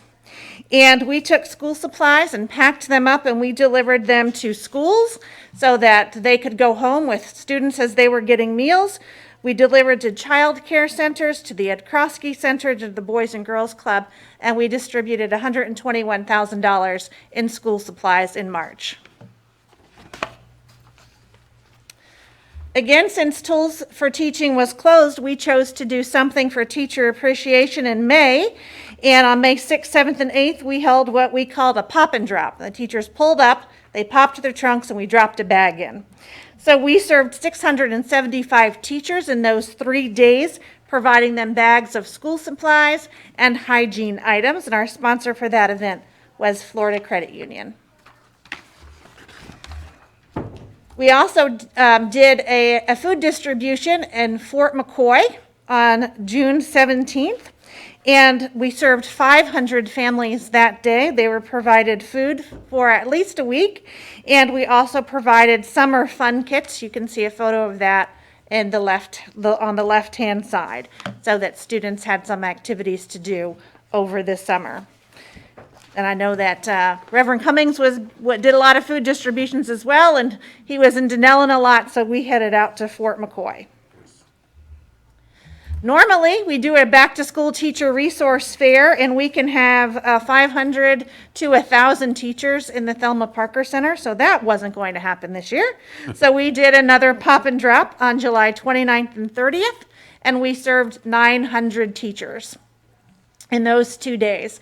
We also provided bags to our teaching and learning department so they could be delivered to all of the new teachers. And the staff at the teaching and learning department is delivering those to them at their schools. We started a couple of years ago with providing online ordering through Tools for Teaching for schools that were 15 miles or more away from Tools for Teaching. And that was started with the help of the Global Logistics Program at Lake Weir High School. This year, because we have not opened the store yet, we're still doing pop and drops this month. We will open the store next month, but we need to do that with a limited number of shoppers coming into the store at one time. So we needed to expand our online ordering. So we've expanded that to 21 schools, and we've brought on board the Global Logistics Program at Lake Weir Middle School. Good. So you'll see there a sample of a card that is enclosed with each box that goes out. That's Lake Weir High Schools, but of course we've made one for Lake Weir Middle School as well. And none of this, of course, would be possible without the help of Amelia Bray and the wonderful warehouse staff that goes above and beyond to support us and our teachers and students. So Take Stock in Children also looks different this year.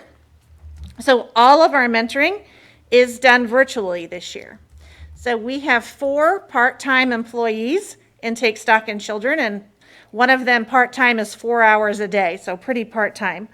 And that staff must complete 1,492 virtual mentoring sessions this semester, which equates to 90 to 100 sessions a week.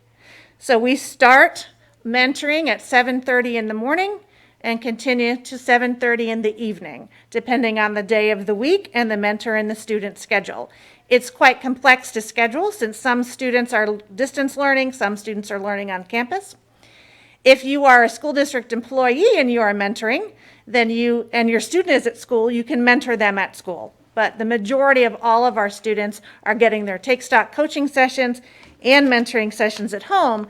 And because we are inviting the cameras into people's homes, every session, even though the session may be led by the mentor, every session is monitored by a Take Stock in Children staff member. So they initiate each session and they are on each session. And so that is the state Take Stock in Children guidelines, but we believe that's important as well. I believe you all are aware, but I wanted to share something positive here, that our own Ewan Hunter was named a finalist. He is not the state teacher of the year, but it was one of the 5 finalists for the Florida Teacher of the Year, and we learned that in a virtual Zoom session, and Kevin was on that with us. And I told Mr. Hunter from the beginning that my goal was for him to become a finalist, but I really didn't want him to win because we would lose him, and I wasn't sure how we could replace him. But he is amazing, and I would love to bring him here so that he can share some of the things that he is doing, and a little bit of that I'll share with you later. One of the great things he's doing now is Science Across the Seas. So his students at Vanguard are doing experiments and sharing with students in Scotland, and they're both testing water and soil and sharing and comparing the results. It's truly amazing. Something else that we had to move virtually was our senior scholarship awards. Normally we do that with the Vanguard High School's Pink Ladies Club, usually holds an evening of academic excellence. So that was canceled this year, so we did an online celebration where we awarded the following senior scholarships. Since school has started this year, the foundation has provided over 23,000 cloth or disposable masks to our schools. We've provided 2,000 water bottles, and an additional 2,000 masks are being distributed in our bags through Tools for Teaching. We have our administrative assistant at the foundation is also volunteering for the time being to help with COVID tracking for the school district. I spent a couple of shifts in transportation the first week of school answering phones. That is so fun. I did that last year too. And we are also working with Kids in Need Foundation, and they are working with Lysol. And our hope is to have some supplies through Lysol be able to be delivered directly to our schools. So we're working on that right now. So here's a little update on something that comes from Mr. Hunter and his never-stopping ideas. So as I think I've shared with you before, that Mr. Hunter takes his children or students to do practical application wherever he can. And he uses the Equine Hospital, he uses the Silver River, he's used other places as well. Right now he has the Marion County government helping him design a science lab, but that's a whole nother thing. So Mr. Hunter never stops, but he came to me at the beginning of last year and said, that it's really great that he has these opportunities for his students at Vanguard, but opportunities like that should be afforded to all middle and high school science teachers and their students. So taking his lead and working with Tia Brown from the curriculum department, we quickly decided that we would create a science center, a secondary science center at the Silver River. So right now, everything has been done by carrying materials in buckets and bags. There was no physical space there at the moment. Last year, we paid a supplement to 2 additional teachers, one from both identified by Tia Brown, Sally Metchling at Lake Weir High School and Lewis Wilson at Forest High School, wrote lesson plans for several different science curriculum so that the teachers had lessons to do in the classroom, at the river, and back in the classrooms. And all of those lessons, of course, are aligned with their Florida standards. We started ordering supplies. We've ordered just about $40,000 worth in supplies to date. And besides Mr. Hunter's IB students, these teachers from Lake Weir and Forest also were able to take their students to do field work at the river, and I was able to accompany them one day. So we had students all the way from the top IB range to ESE doing field work at the river, and I cannot tell you how amazing that was. And the students were engaged, they asked questions, they were involved, they were truly being scientists, and that is what we want to continue. So we had a professional development day that was planned in April for our science teachers that of course was postponed, so we're trying to plan that more. We're working with getting more supplies ordered, and also the school system is working with the scientist in every classroom program through the University of Florida, and the scientist assigned to the Silver River is going to be working on getting samples from the river and sending those to classrooms since students can't be at the river right now. Now there is an old portable out there behind the museum that was at one time used every day by East Marion Elementary. East Marion is now maybe going one day a week.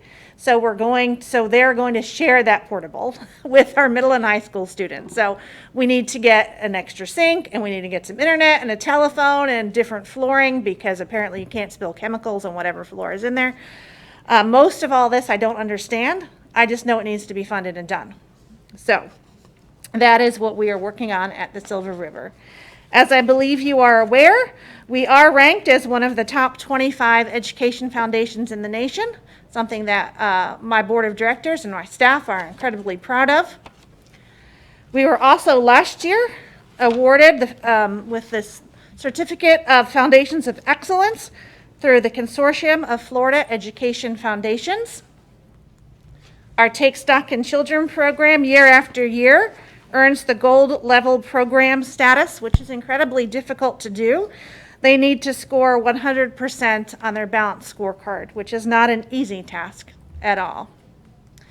And we have been awarded the Silver Seal of Transparency on GuideStar. We recently just awarded 5 Teacher to Be scholarships. I am working with the United Way and the community school at College Park Elementary.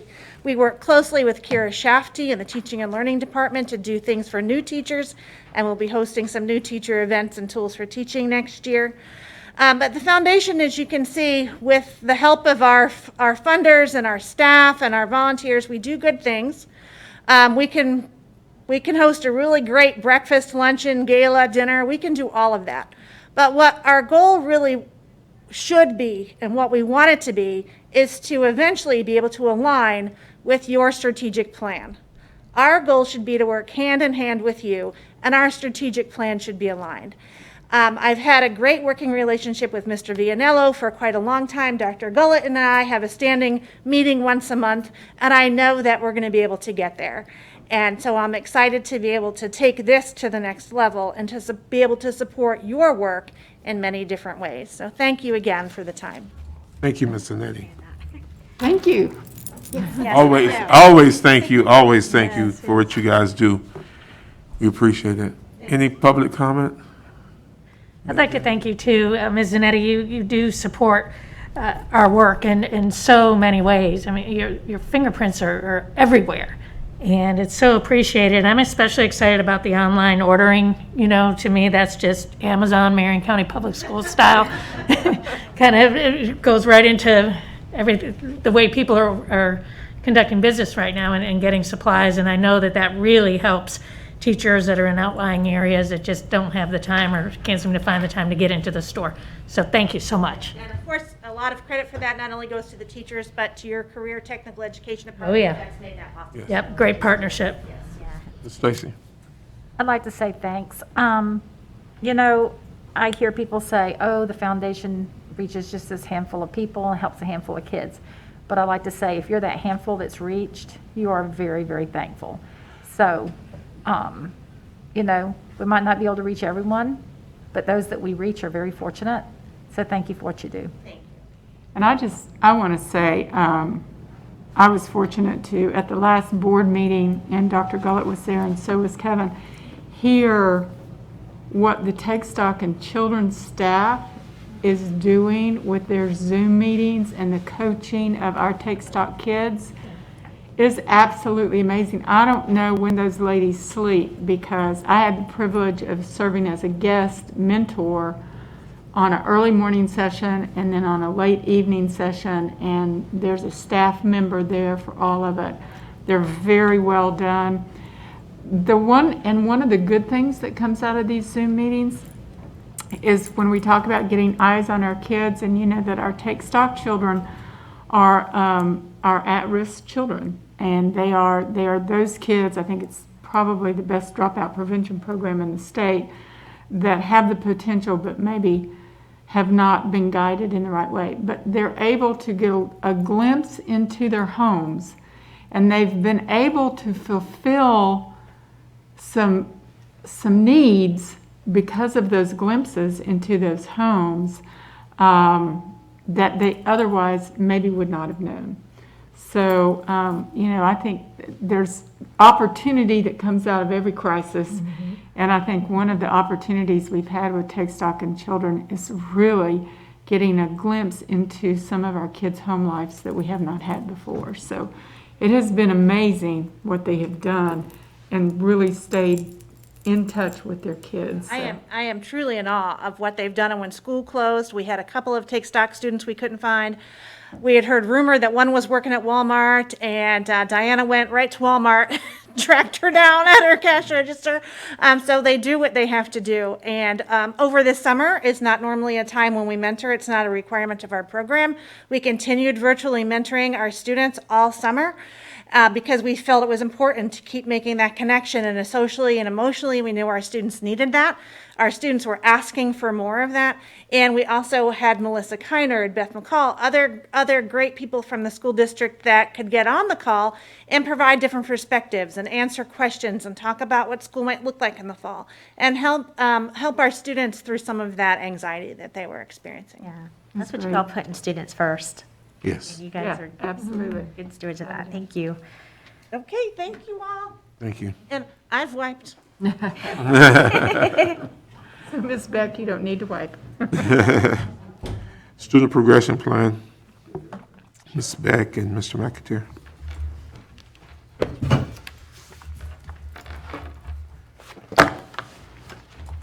Foundation is always a hard group to follow at any time, so me and Jen are going to do our best. Pastor Chair Cummings, Vice Chair Thrower, board members Dr. Gullett, Ms. Green, and Ms. Martinez Lopez. Ms. Beck and I are here to review the updates in this year's student progression plan. So again, just a review of the statutory language like we start off with every year from Florida State Statute 1008.25, just telling us the responsibilities of each school district and a school board. So we wanted to walk you quickly through the revision process just to kind of let you know that we talk about every year that it's heavily driven by legislative changes. And legislative changes were a little, for obvious reasons, were not quite as large this year as in previous years. But we still did have a few updates that we wanted to share with you. So we start the process in May when we get a clearer view of what's going to come out of committee in the legislature and what's actually real legislation and not just proposed. And then in June, when it's finalized by the governor's signature, then we really can move forward and start looking at how we need to adjust what we do as a district. So you can see we have input from the principals, the APs, our coordinators, program specialists, work with our directors and our area directors, because a lot of it is very, very statutory and very, very technical to make sure that everybody in their area has that information and understands how it's going to affect what they do, and they can tell us if we need to make any procedural changes. It's also heavily driven by parental interactions. Every year we use the student progression plan when we make decisions based on statute and based on what we've decided as a district, and we look at that, and a lot of times we find when we meet with parents that we need to specify, we need to be clearer on things. And I know Jen's had the same experience where we have to make sure, and we make a note that we need to be much more clear on how Marion County Public Schools interprets the statute. So that's an important part for us. Something that we started last year was, when we did again this year, was legal department reviewed the entire document, went through it for statutory compliance. We made any changes. I don't think there were too many this year because again there weren't a lot of statutory changes to begin with, but we did do that. And then again, just a reminder that we'll have our public hearing for this on October 27th. So we kind of wanted to walk you through a few of the changes. Again, not really major, but looking at the secondary side. In March, I'll walk you through the first thing with geometry. In March, basically about March 16th, I believe, right after spring break, when schools ended, all students that were in Algebra 1, the Department of Education said, and Commissioner Corcoran said that any student that was currently in Algebra 1, since testing was going to be canceled for the year, could use geometry, which is a natural progression for their next year for the test, or they could still take the Algebra 1 exam. What came from that was that by May, the decision had been made after the Department of Ed worked with a lot of different stakeholders that any student that entered 9th grade after the year 2011, 2012 could use geometry as a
increase it in the future possibly based on what the desires of the schools and student need and what the students and the parents ask for. But we anticipate that in the future that this will actually become like an an IB and an ACE diploma. It will actually become a type of diploma. We feel like that a student can receive. We feel like that the first step was giving weighted FTE by DOE, and we feel in the future. But right now we've got it listed as a designation just so folks know what that is and what they can do. And then the last point in the secondary world and in the student services world was we needed to update where we have our Fast Track Ignite sites. And Fast Track Ignite is a program where we work with our overage 8th graders to try to give them middle school units and high school credits at the same time in an attempt to accelerate them. And with Mr. Vianello's support a couple of years ago, myself, Mr. Vianello, Mr. Whitehouse sat down and we really revamped that program, and we've seen a lot more success and a lot more students going on to high school and actually participating in the CTE programs at MTI and MTC. But we felt like that it wasn't designated in there clearly that CERMI was a site that we could also do that, because we're currently doing that on the MTI campus. So now we have 2 sites. And what Silver River will do is they're a great partner with us. They will work with students that maybe have gone to that Ignite site, which we've had very few, but weren't successful and need another year. Instead of going back to their base middle school, they're actually taking those students in and helping them develop skills there. So hopefully we can get them back in our schools and ready to graduate. So we wanted to denote that. So I just wanted, and I'm going to. Is that just for 8th graders, you said, or? It's used for 8th graders, yes, ma'am. It originally started, the target audience was 15 and especially 16-year-old 8th graders. We do it on a case-by-case basis at other times, but the key to it is the students are taking high school classes that are age appropriate for them, but they're also, so they can get their middle school units and their high school credits at the same time and be able to catch up. And again, the program has evolved over the years. We've had it for several years, but putting face-to-face teachers in front of them at MTI was a big success for us a few years ago, and we want to continue to work with Silver River to have yet another option for our students, because we don't want to say for the small percentage that it doesn't work out for them, we don't want to say, well, you have to go back to a middle school, it didn't work, now you're 16 or 17. Silver River is working with us to be able to make sure that we have an opportunity, because the students don't want to do that either. I mean, it's not age appropriate for them and they'd rather be around their peers. So we just felt like it was important that we designate it in this year's SPP. I'm going to turn it over to Ms. Beck. All right, thank you so much. So we're going to turn our attention to elementary. The first thing that we did this year was we did some revision to our proficiency charts. So we always have proficiency charts. They are a part of our K-12 reading plan that gets approved through Just Reads Florida. But it's exactly what Mr. McAteer said earlier. Sometimes you get feedback from staff and you realize, you know what, we need to make some revisions. And this is truly that case. We had a section on our proficiency chart that really was identified. It opened up with the word marginal. And what in our mind that meant was that the students whose diagnostic test scores fell within that range required further discussion. We really needed to bring all pieces of data to look at to be able to make a decision as to whether the students were proficient or not.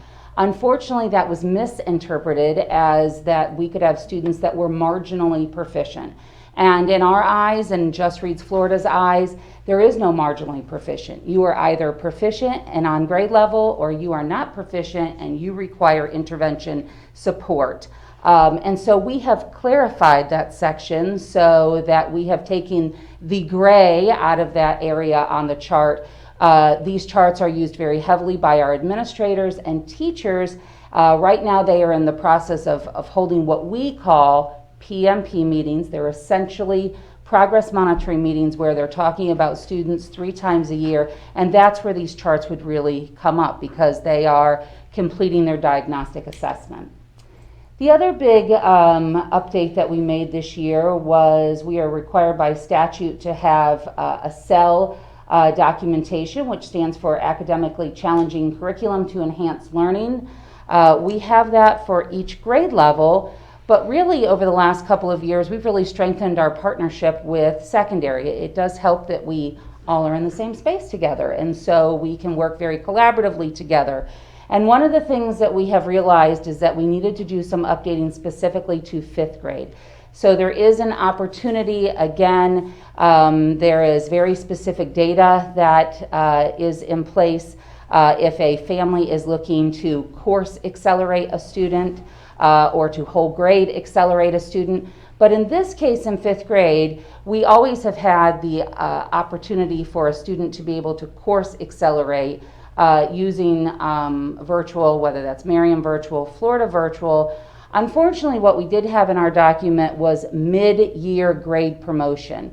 And really, in further conversation with secondary, that is not possible because that is actually a little detrimental to the student. Because once they hit middle school, it is all about units, and each semester they earn 0.5 units.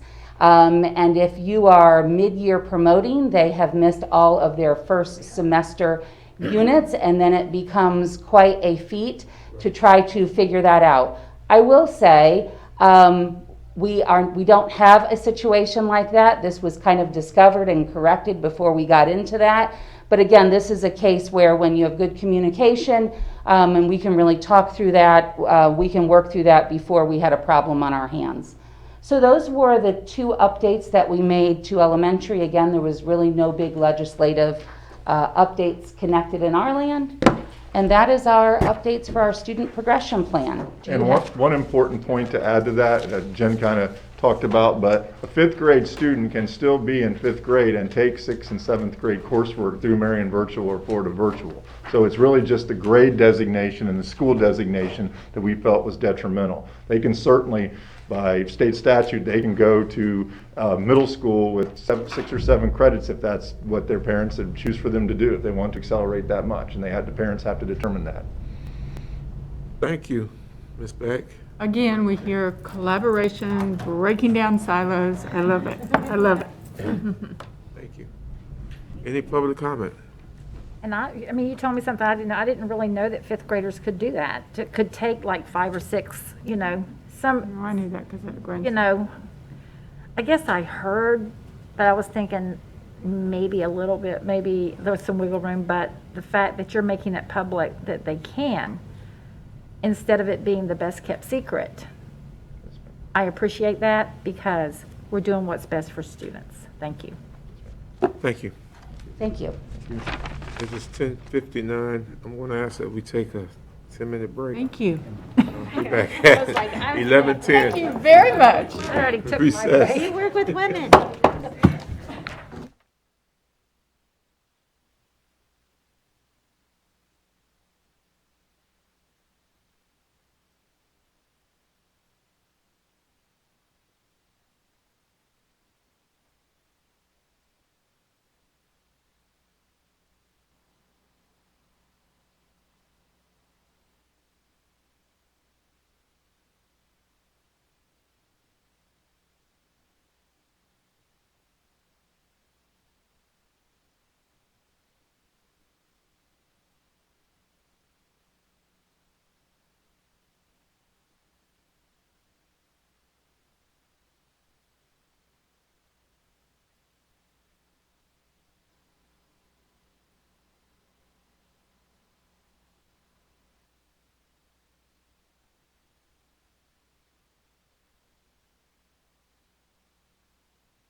We're back on at 11:09.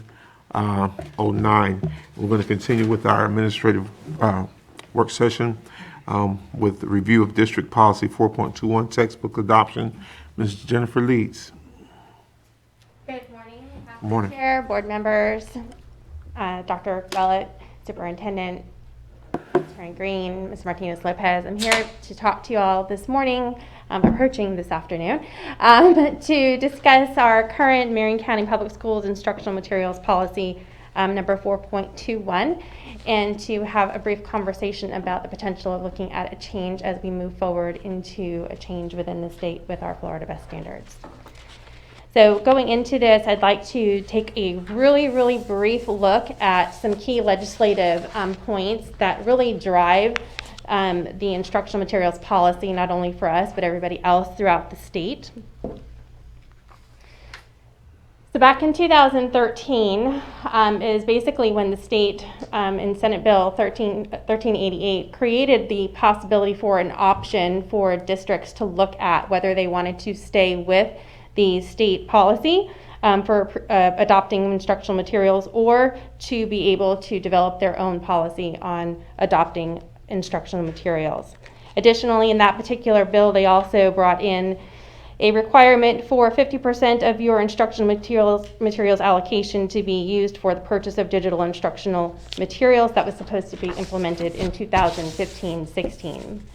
Moving on into 2014, Senate Bill 864 also brought in a requirement that we have public comment on the materials that we are looking at for adoption within our schools.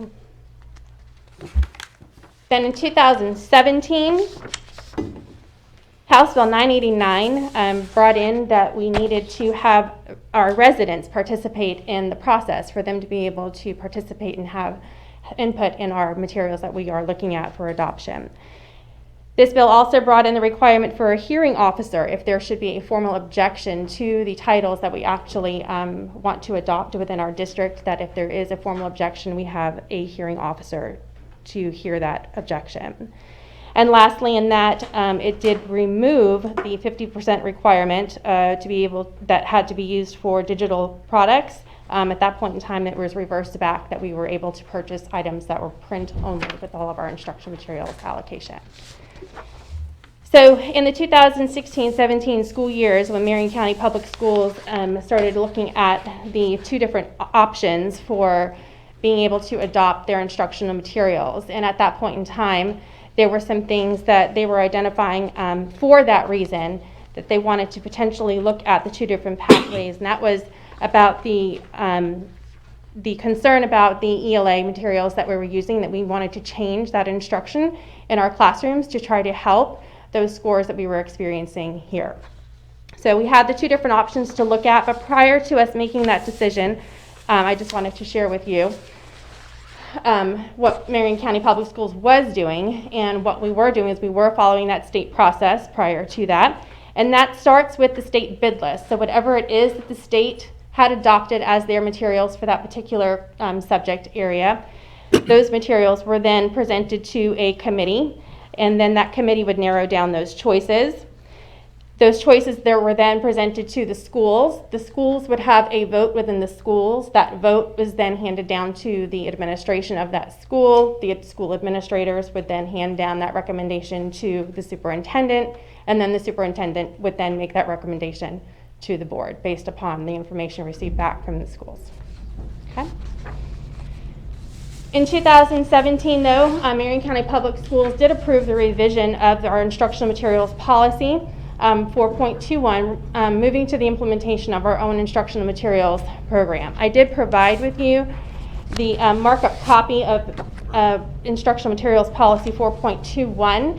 You'll note on that markup document, everything that was highlighted yellow and underlined was what was added and or changed, and then there are yellow strike-throughs, which was the removal. So this document would show you the changes that were actually implemented in order to move to our own policy from where we were before following the state policy.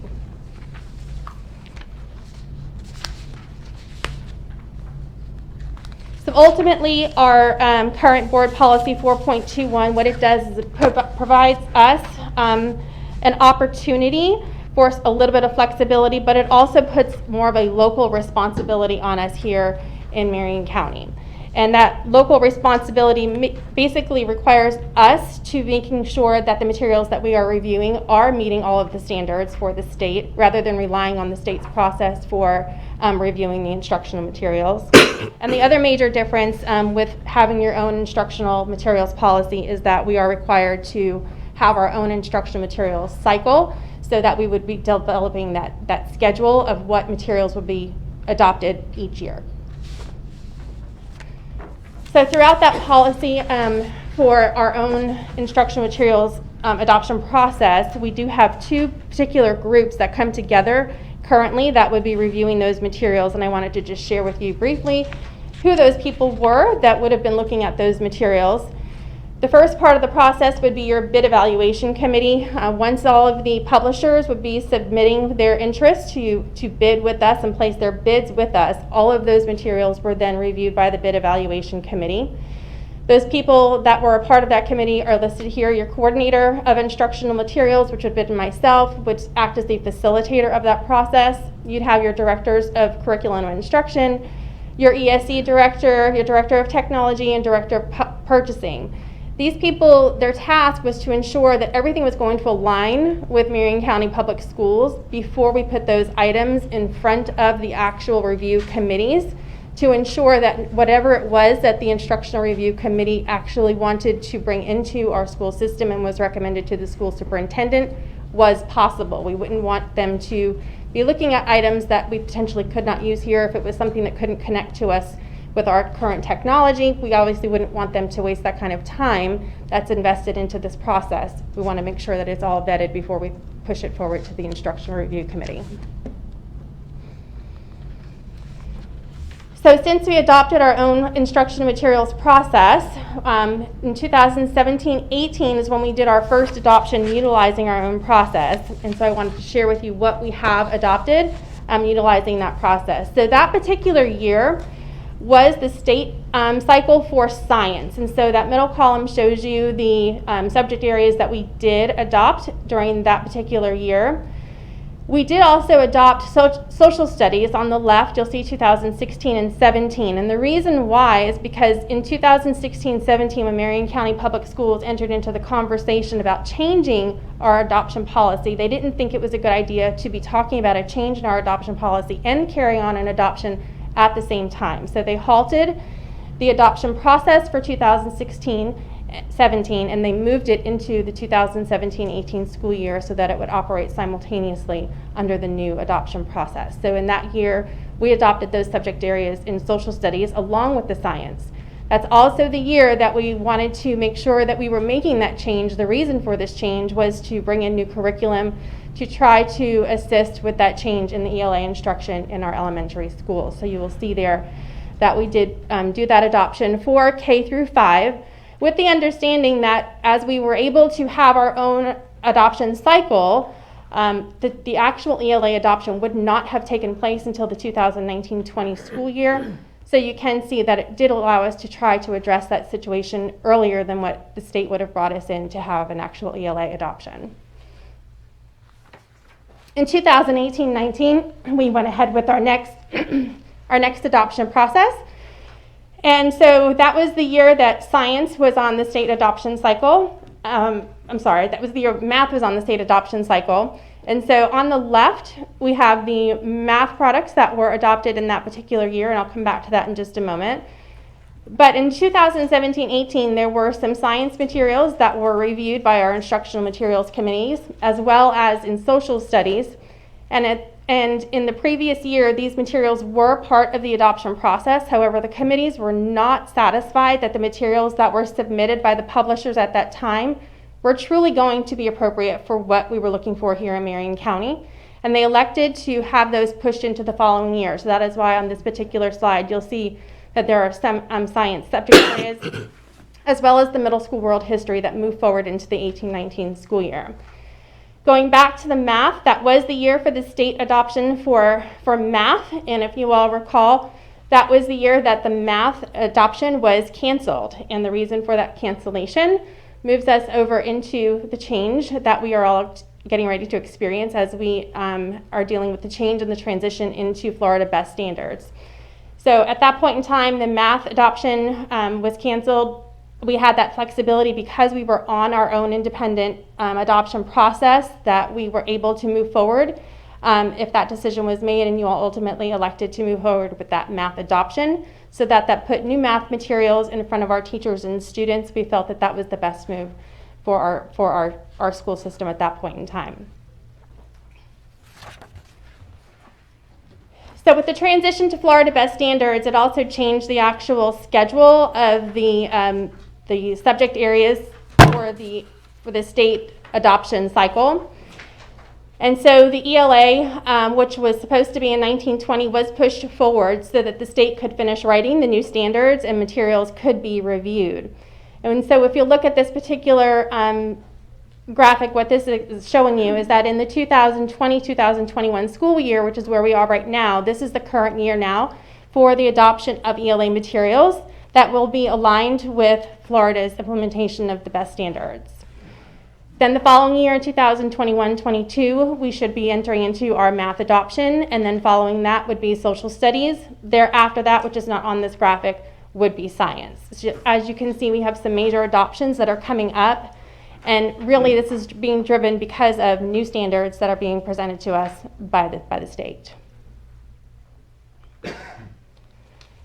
So in comparing the processes, I wanted to give you a brief glimpse at what the differences are and the similarities are between the two processes if we were doing this by ourselves as an independent process, or if we were following the state process. So with the district implementation process, as we have been following, we are the ones that create our own bid list. We put it out there for publishers to let them know that we are going to have our adoption process, and if they're interested in submitting a bid to us, then that works through our purchasing department, and it's a complete purchasing and bidding process that we have to enter into. If we're following the state process, as I explained before, we just take that list the state has already developed from their process, so we eliminate the actual bidding process that we would have to do here. The district implementation process, if we are going to have a bidding process, in order to help facilitate the cost, we are able to, by state statute, we are able to charge the vendors, we are able to charge up to $3,500 per submission. Whereas if we're doing our own process here in the district, we are required to find that funding. And basically what that funding is to be able to fund those teachers that are on the review committee, because that they are doing this outside of their normal instruction time. On the district implementation, as I explained before, you do have to create your own adoption cycle, so you would be determining what years you're adopting which particular subject areas. If you're following the state process, you are going to be following whatever it is that the state is adopting. As far as your allocation is concerned, your funding for instructional materials, on the district implementation process, you are able to have the flexibility of spending 100% of your allocation on your instructional materials, whether they are state adopted or not state adopted. Whereas if you're following the state process, you are limited to only 50% of your allocation that can be used for off-adoption materials. Both of these processes are the same, where there are statutory requirements that must be followed. You do have to have that public comment component in your adoption process, and then you also do have to have the requirement of the hearing officer if there are any kind of formal objections. So that's a brief glimpse of the comparison between the two particular processes. Ms. Leeds, could I ask you a question? Yes, ma'am. In the state process, do we still have to have that review committee made up of parents, teachers, or does that? Yes, ma'am. Okay, so even in the state process? Yes, ma'am. Because that was difficult to get community volunteers for math and science. Right. Everything else was pretty easy, but math and science was incredible. And I think it compounded it when we had multiple subject areas going on at one time. If we were focused on just one subject area, I don't think it would have been as difficult. Yes. So this next slide that I'm showing you is a glimpse of what our current board policy 4.21 timeline would look like. And it is quite involved, and I don't want to waste all of your time this morning going into all the intricacies of this, but what I would draw your attention to is that the first 4 months of this particular timeline is basically captured up in all of the bidding process. So that's when we have our own policy that we follow. That's what is the really big time-consuming component of having our own policy. And it's not only just the time that's involved in it, the number of people and the man hours that each of these people are involved, and that's that bid evaluation committee that I shared with you earlier. Those are the people that are involved in 4 months of working on this particular process. Whereas if you're following the state process, you don't have that particular aspect of the adoption process. So in comparison, I want to show you a sample timeline if we were following the state process. And you can see it's a little bit more streamlined.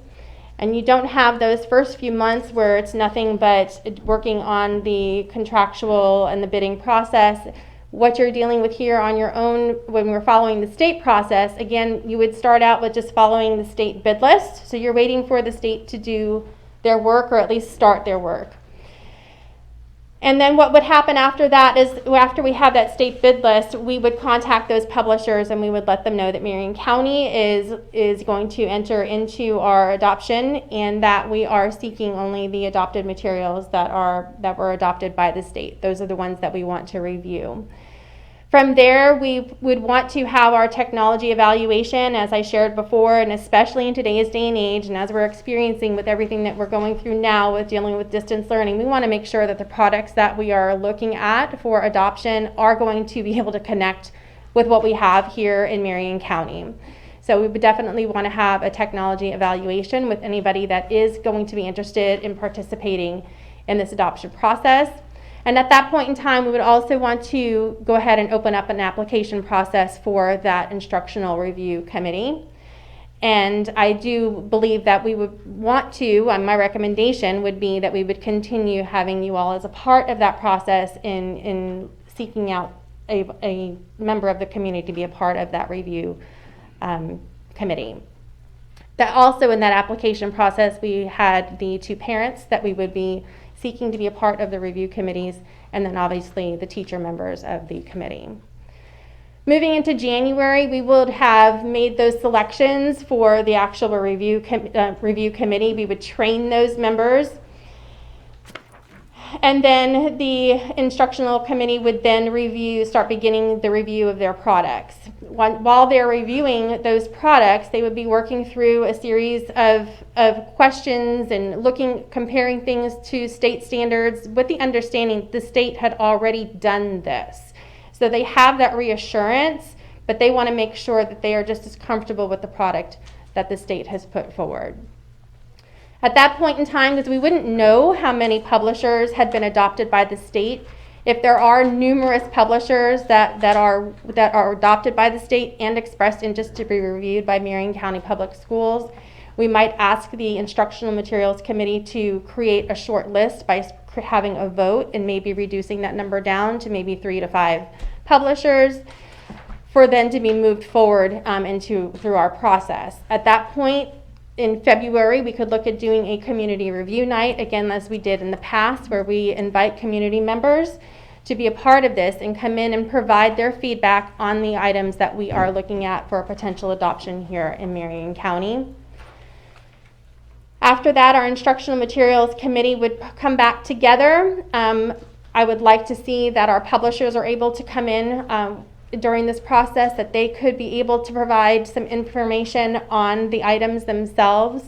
As we've had in the past, I don't believe that we've had a full introduction of the materials by the publishers. I believe that it was laid on just for the Instructional Materials Review Committee to go through that and see the products without it being sold by the publishers. And I think sometimes there may be some questions that aren't necessarily answered. So this would be given the publishers an opportunity to be able to showcase the items of their particular materials and to answer any questions of the Instructional Materials Review Committee. And then after that, the Instructional Materials Review Committee would be reviewing all of the feedback from the community night, as well as the information from the publishers, so that they could make a more informed decision and recommendation to provide to the superintendent. From there, in the March, April, and May process, that is all the same from having our own independent process. None of that changes. That is all strictly driven by statute. So we would have a work session on the recommended titles, that the superintendent would have that information from the committee, and the superintendent would make the recommendation then to the board. At that point, we have to post whatever it is we are recommending for 20 days. And we post that on our district website so that anybody can access the material digitally and they can review those materials. At the end of that 20 days, we have at a board meeting, we would have an opportunity for public input. We would have an open hearing so that anybody that would like to share any input about the materials that were posted as our recommended adopted titles. From there, we would then go into our next board meeting where we would have our approval for the adopted titles, and that starts the required 30 days for anybody to put forward a formal objection. Within that 30-day time frame, if there is a formal objection that should be posed, that's when we would plan for having a hearing officer at that board meeting, at that last board meeting. If there is no formal objection, then that is when the titles would be formally adopted by Marion County Public Schools. So my recommendation is that Marion County Public Schools considers moving back to our previous process. As I explained before, with Executive Order 1932 and the implementation of Florida Best Standards, everybody in the state is going to be looking at ELA materials. I believe that we looked at having our own independent policy here because we identified a unique need at that point in time. And there is nothing that says that a board can't change from one year to another what their process is. But at this point in time, we know that the state is changing standards for ELA, and we know that they are going to be changing standards for math. So for at least the next 2 years, our focus really needs to be on what's happening within the state. I also remind you that we have adopted very recently in other subject areas, so we do have new materials that are sitting in front of our students that have been brought in for our teachers and students, and so we're not sitting at a great deficit at this point in time. Some further considerations that I just wanted to bring to your attention as you're making this decision, that if we do go back to being on the state process, that does make us dependent on the completion of the state adoption process. I have been in contact with the state, and I've spoken with their instruction materials director. And as you can imagine, this ELA adoption is a massive undertaking, and it has been in a very, very tight time crunch. And so they are just now getting to a point where they are taking in the interest from publishers that who wanted to participate in their adoption, who wanted to be considered. They have not even started their process of reviewing materials. The deadline for publishers to have their materials submitted to the state for review is not until sometime in October, which means that they are not going to start reviewing their materials until November. And the timeline that I provided you all is a sample timeline. If we were on our own, if we were following the state's process, normally the state would have their adopted titles ready for people to know what that list was in November. In this particular year, the state is not estimating to have their titles ready until summer of this coming year. So the summer of the year that these materials are supposed to be purchased and be implemented into the following school year. So it makes it very difficult. Wow. And this is not anything that we have caused here in Marion County. Right. This is across the state. So everybody is trying to work through this, and we're all scratching our heads wondering the how. Everybody's ordering in the summer of 2021 to be open in August. The backlog, the back orders are going to be huge. It's going There to be is a very, no very way. big undertaking, not knowing. There's what the- no what way the a list is. vendor- Correct. Professional development for teachers to be able Oh to my become gosh. familiar with the Right, curriculum. and that's what I talk about here. The professional development aspect is another issue to take into consideration, that until we know what it is that we're going to adopt, then we can't, and that's finalized, we can't even begin to plan for that professional development piece. We cannot purchase our materials until our adoption is finalized.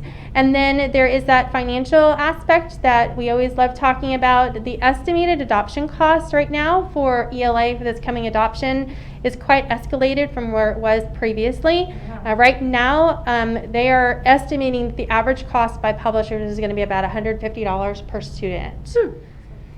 So it's quite extensive, and then take into the consideration that the state has put that butted right back up to the math K-12 adoption as well. So these are just some things to take into consideration. The workaround or working with issue of the timeline of the summer, we can very well begin our adoption process. We don't have to wait for that adopted list. What's going to happen in October, once the publishers have formally submitted their items that they want to be reviewed, that they've completed the process of what they need to do for the state will publish that list. So we will know at that point in time who the publishers are that the state is going to consider. We are able to contact those publishers and begin our adoption process at that point in time, as long as we are upfront with the publishers to let them know that Marion County will only be adopting state-adopted materials, and that no matter where we are in the process, once the state's list is finalized, if they are not on that state list, they then are excluded from ours. So probably what would happen, because of this late timeline of the state not having their list finalized, would be a situation of our committee presenting to Dr. Gullett a number 1, number 2, number 3 type of a ranking of what they prefer. And then with the presentation to you all, if she is good with the number 1, the recommendation for the adoption of number 1 pending the Florida, state of Florida adoption. And then if number 1 should not make it to the list, then there would be discussion on whether we wanted to move forward to the number 2, number 3. I'd love to hear from Dr. Gullett on this. Thank you, members of the board. So we've had a lot of conversation around this, of concerns about not going with the state process. I don't think we have the data that supports that we do this on our own. Never afraid to take the first step, but our data doesn't support that we have proven success with doing this ourselves. That's the first piece. The second piece is with the change of the standards. Of course, there are some challenges the state is going to have and that we're going to have because of that, but I think that we need to be very diligent in making sure that we have the highest quality alignment. They are all aligned. I always say that, or I'll say the standards are aligned. Every publisher standard is aligned. It's having the maximum opportunity for the rigorous instruction and curriculum support for those standards that we need to do. So I believe that we should go to the state process, and I think that we're going to have to work through internally what Ms. Leeds is sharing with the professional learning, which we will do.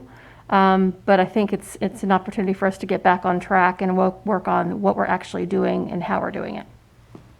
So with that said, that means that our policy would have to be changed, and there's a whole process we have to go through to change the policy. What is that timeline like? I have to post that, right? Yeah, you have to Yes. have the draft policy, Yeah. we have to advertise it, go through the whole rulemaking process, which is about a month or 6 weeks, depending I on. was going to say 45 days, maybe? Yeah. Is it possible for us to come to consensus today so they can start at least working on the policy so that the timeline can help them? Is that a possibility that we could actually come to Yes, if you consensus? You can get consensus for her department to kind of start working on a policy and then get it advertised for discussion and everything. So if we go with the state policy or the state implementation, we heard that there's a possibility that we're gonna have some issues with getting textbooks next summer or late, correct? And I mean, with the understanding that no matter who it is, that we're going to experience this issue across the state. It's not going to be anything independent to us. Where does that put us at with when we start school back in next August? Will we have those books in hand? How would that play out for the teachers being able to review those books and things? Well, I would love to guarantee that we would have things. Unfortunately, the verbiage from the state did not give me a definitive time in the state. Do you understand that currently Marion County Public Schools is the only district that is following their own independent adoption process? And it was not Right, we a tried. fun process to go through. It was not. And I know Ms. Leeds hasn't said this, but I'm going to say this out loud. The amount of time that our staff, because of that, is having to spend on the process is a challenge because they're not spending the time on supporting our teachers where they need to. It's spent on the process, and that's the challenge I have. It's not a good use of resources. My biggest concern is just making sure that us having the stuff that we need when school starts to support our teachers in this. Well, we're supporting them by giving them the right materials. And I don't know if we can recall, but last year I tried to get us out of this a little bit because I had been hearing from the teachers. And the implementation that we had used did not work very well for them. And go to any elementary school and ask them about, the reading curriculum. And I think they'll probably tell you it's okay, not that it's okay, but we would want our materials next summer, but if it's not here on August 1st, they're resourceful. My guess is there probably would be something digital and stuff that they could, there's some things to get them through Correct. So you- that bit of time. And if- Have something, I don't want us to get. And if Dr. Gullett is saying she wants us to go back to this process because it's best for our students and best for our teachers, I'm 100% for that. Right, and what Ms. King has mentioned is accurate. Once we make the purchase, there is that timeline of the purchase, and then you're reliant on, this would go through Florida Book Depository because it would be the state adopted material. So, and they have been, in my experience with them, have been fantastic in getting materials turned around. What they're not going to have control over is that final state adopted list for them to get the materials. So there's a lot of things that are dependent upon that state adopted list. However, once that purchase is made, then we have access to that licensing, the digital, and so we don't have to wait for a physical transfer of items with that. We do have that connection that can be worked on so that we can begin that implementation through the digital. That was my concern. I just want to know that we would be able to, we wouldn't start off way behind the curve. And what about professional development? If we know early on that our number one choice is on the vetted list, then would we be able to move forward with some type of professional development? Well, absolutely, and the professional development is going to occur regardless because of the standards anyway. So Okay. then you just tag in the curriculum resources to Okay. enable that. So that's already part of it. We need to So do we accelerate need that. consensus Yes. to go forward with this? I say move forward. Look, you have consensus. And as far as us moving forward without a policy, we can amend the policy and we can do an amendment to the policy, can't we? And then move forward and then go through don't we have 90 days then or something to get the policy straightened out, but we can go ahead and put the policy in play?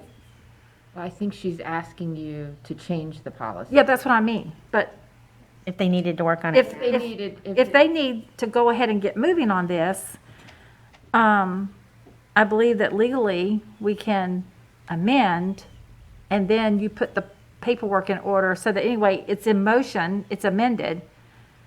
We don't have to completely have a total, I don't believe we have to go through the whole policy The rulemaking process. rulemaking process. I believe we can do an amendment and get it moving quickly and then finish the process out, but go ahead and get it in place so she's got documented whatever she needs to move forward. Ms. Because Leeds, we've done when that do you before. when do you need this policy? That's what I for you to wanted- begin. like, how your quickly? process? Like how soon do you need the policy or whatever to start working on whatever it is you need. I was like, I don't know where to begin. I've never worked that. I have no idea. Honestly, We don't know what you need, but we want to make sure you have it. Yes, that's exactly. Right, and I think that, we're all in very unknown times right now because, as I speak with my own counterparts across the state, there's usually just one of us in each district. And so we're all kind of asking, like, what are you doing? What are you doing? What are you doing? And everything's a lot of people are in a holding pattern. And again, they're not in a situation where they're looking to change their policy because they've just been following state process. So for us, it's a matter of making sure that we're able to have that conversation with publishers. Because we had our own process, and Marion County was known for having their own process. And as I shared with you all before, there was that whole additional financial aspect for publishers. And for some publishers, it may or may not have steered them from us because not only would they be paying us to participate in our process, but because our current process mimicked the state process, they also had to pay the state. And so it gets to be quite costly for the publishers. I mean, that's not even thinking about all that. Like, if we're going to move forward with what Dr. Gullett and Right. wants, how fast do you need a policy, so that you can start talking to the people that you need to talk to? So do you need like less than 45, 60 days? Or are you okay with 45, 60 days before you can begin your I process? think I'm okay. Well, I would suggest we look at our old policy because it did follow the state adoption process. So let's pull out the old policy and see what we need to do to change that Sure. to become our new policy. To me, that is the easiest. So that's what I provided you all here. Yeah. This was from that May of 2017. So you'll see all the markups that were made that we could revert back to. So we where can were. just basically delete what Marion inserted into the policy from the state, correct? Yes, sir. We can just go back And to. just we go could- back we to could go back what to they, this. what That their was it. recommendation is anyway. Yes, sir.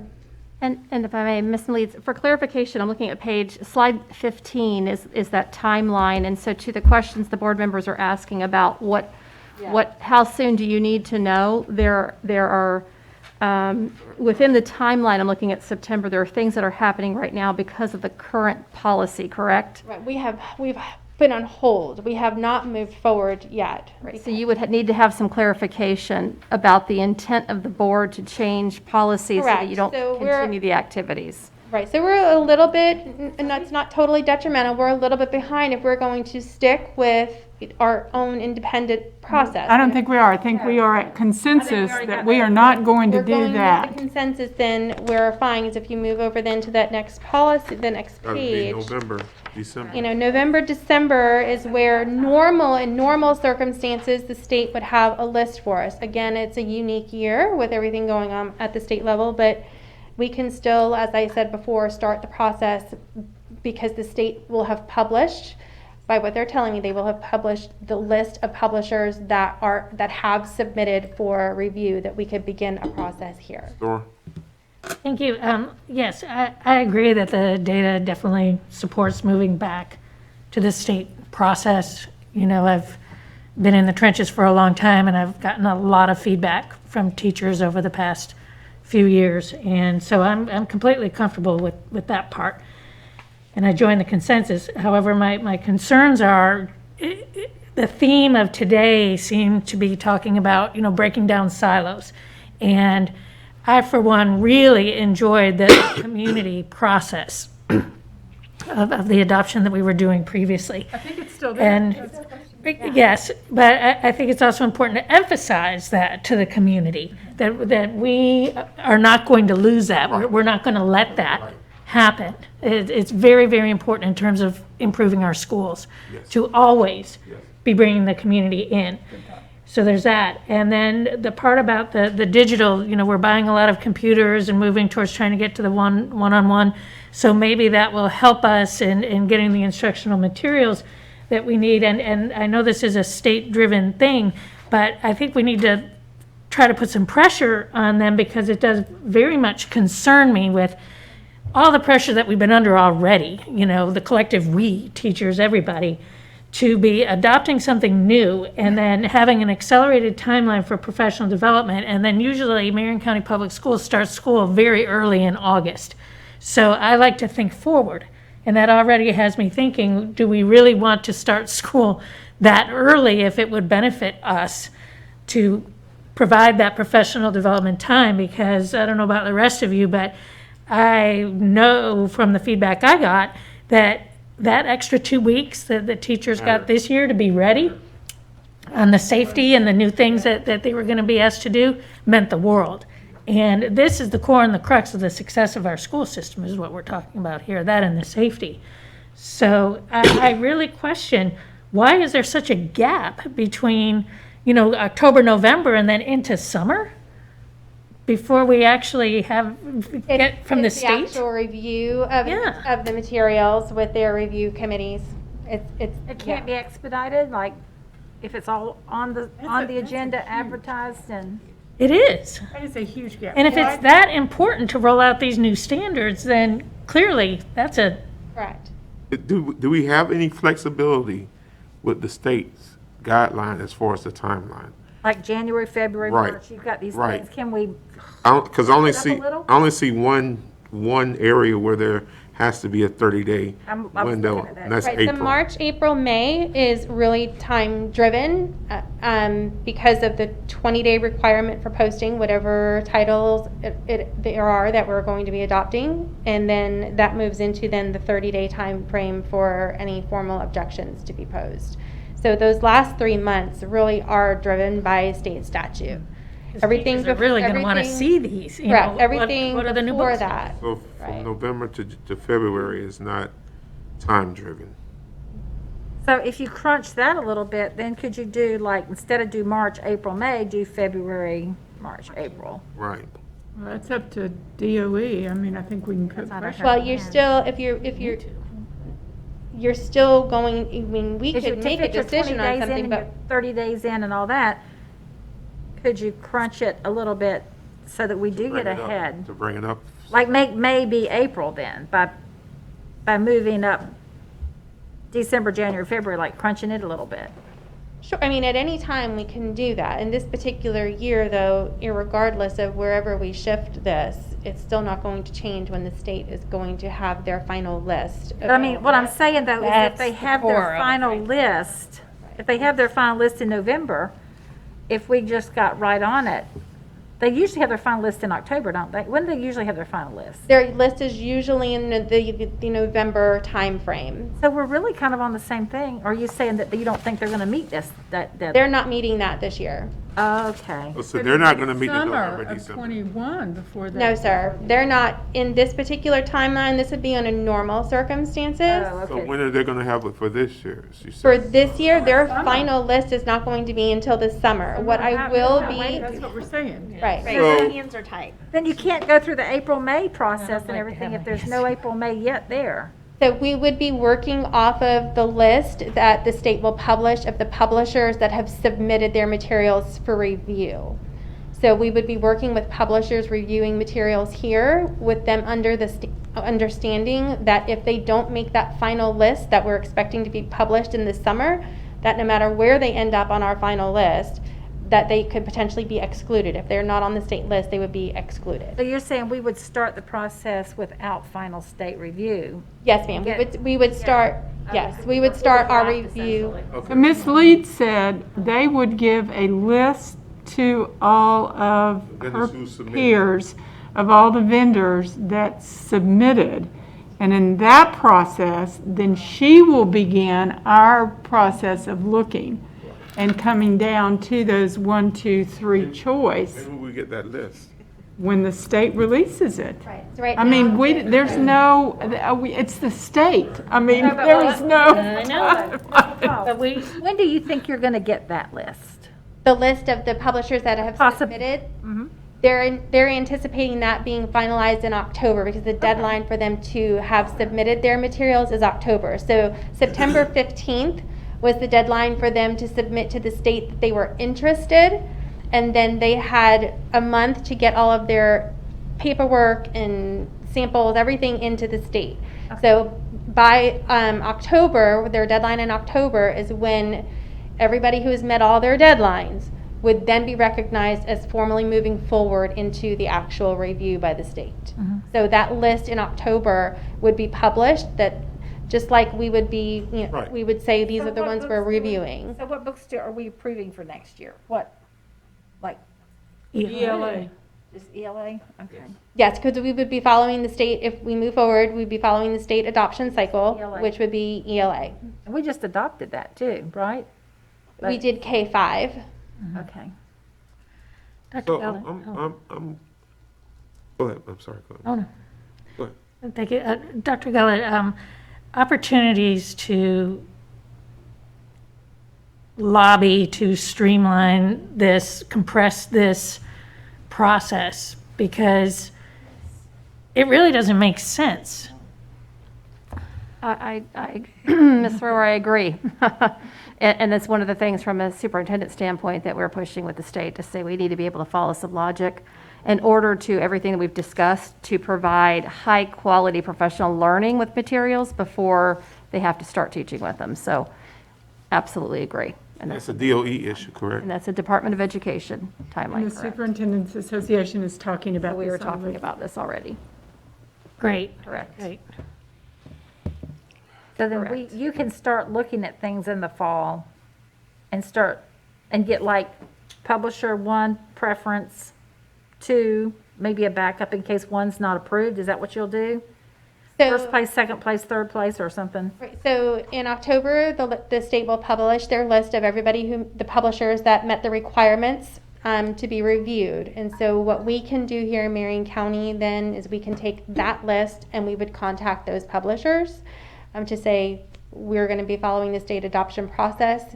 And then if they're interested in Marion County reviewing their materials, then those would be the ones that would be included in our review. And then we would move forward. And because this particular year, we would basically be operating simultaneously with the state rather than after the state, we would be making a selection with the understanding that if they are not state adopted, that they would ultimately be excluded once that state list is published. Actually, Palm Beach County does that. Palm Beach County, unless they've changed over the last 4 or 5 years, they actually approve alongside the state. And that's how, when there was a book that was in question, they caught it about the time the state was trying to approve it and said, we're not going to distribute this unless this company makes all these differences, these changes in it. Yes. And they got their own textbooks printed specially for them, but the rest of the state got the bastardized textbooks, which we had for 5 years, which basically was a bias against, it was a very anti-Semitic world history book. And Palm Beach County, because they were approving their textbooks along with the state at the same speed, where by June, they kind of knew as much about the textbooks as the state knew. And the rest of us didn't know until October. So we bought our books in October, didn't even know that Palm Beach County, it was a very well-kept secret, had refused to distribute that book unless the publisher, Pearson, went in and rewrote it. They had their own textbook. Revised edition. They sure did, and they were the only district in the state because it was kept very quiet. But they caught it. They caught their great readers in the district, their great reviewers, caught the error in that book because they were using community people to help. So they recruited, they recruit a larger number of community people. And so with the readers, they're like, wait, this isn't true. This isn't true. So they found flaws in it. And Pearson actually did their own revised textbooks for world history, 10th grade, for that district. So there's something to be said about getting in early and kind of seeing and knowing the book before the state approval so that you don't have to hurry up. And Ms. Stacy, I agree. I think regardless of timeline and what the state's timeline is, it's our right and responsibility to be critical thinkers and to question any text coming before us and the publishers. I agree. And to deeply analyze and question them. Just because it's written doesn't make it okay. So Exactly. we have to protect our students and our staff and question. And that's exactly what happened in Palm Beach County. And it was because they they're such a large district and got so much, they had the ability to do a review, but they used a lot of community people. And the community people caught these errors in the Pearson textbook. And that's a factual history. I gave one of our textbooks, when this happened, I provided one of our textbooks for a Brevard administrative employee, and it showed up on Hannity and Megyn Kelly. Our Marion County book was held up on television because I got it to them. And it made a huge, you probably heard about the whole hoopla started right here, that we exposed it right here. On the financial side of this, if this process ends up creating a consistent ELA curriculum that's going to stand the test of time going forward, that to me is very important. Lots of research. There has been so many years where so much money has been spent, and then the books end up in the closets and in the dumpsters, and $1 million spent. I wasn't on the board then. I don't know how much was spent on CKLA, but I'm thinking $1 million at least. So that is my desire, that if we're going to go through all this and again put pressure on our teachers, everything is just a pressure cooker these days. And I think that's what really bothers me about this timeline, is that for something that important, it shouldn't be like that. And so hopefully, your lobbying efforts will come to fruition. And there's so much But also. we really need to get books that will stand the test of time, so we're not just spending all this money It makes the public every 2 so or 3 angry years. when they find out. It makes me after. angry. I'm a taxpayer. But you know what, but follow the money. They're the ones that are gonna give us our millage raises too. If they're not happy, they ain't gonna vote us money. So we need to bring our stakeholders into this early and let them know what their kids are being taught, because that makes a difference. Because follow the money trail.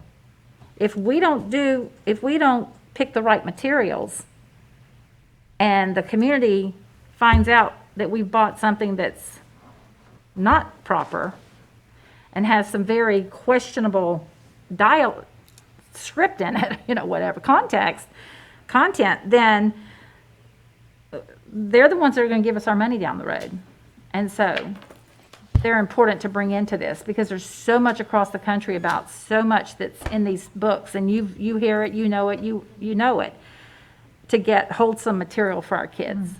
And to go back to what Ms. Thrower was alluding to or saying, if we follow the state process, we have to let the community know that they're not being excluded out of this process, that they are still a vital part of this process, and their input is going to be taken into consideration when we make the decisions. Yeah, So the community review night that was implemented into Right. our independent process, I think, was very well received. We did was. have quite a few community members that did not necessarily have students in our school system that just came and provided some very valuable feedback that the committee ultimately took into consideration with their final recommendations. So I do think it's important to maintain that as part of our process. So what I'm hearing is we do have a consensus for you to move forward, to get that. Hopefully they'll give you that list in October, and we can start working on it ASAP, and hopefully try to beat the curve, crunch this timeline down as much as we can.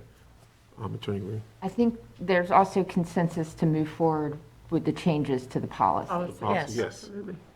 So there is, We're unanimous in that. yes, we're unanimous. So, Ms. Leeds, it's on you. All right, thank you, sir. Thank you. That was a great presentation. Thank you. Any public comment? Thank you. Mr. McFadden. Everybody sit here? Well, good morning, everybody. I definitely don't have, trying to follow Ms. Leeds and all of that. Their stuff is pretty tough. Man. So. We're ready to move forward. So the FSAT, this is something we have to present to the board by state statute. We have to provide you with updates and recommendations. This is the Florida Safe Schools Assessment Tools. As you remember, we've, this here document is very confidential, because what we do is to provide all the details of all of our schools as well as our district in this document. So we don't want this to get in the hands of anybody that is not one of our Safe Schools staff, Dr. Gullett, the superintendent, and our law enforcement partners, law enforcement first responder partners.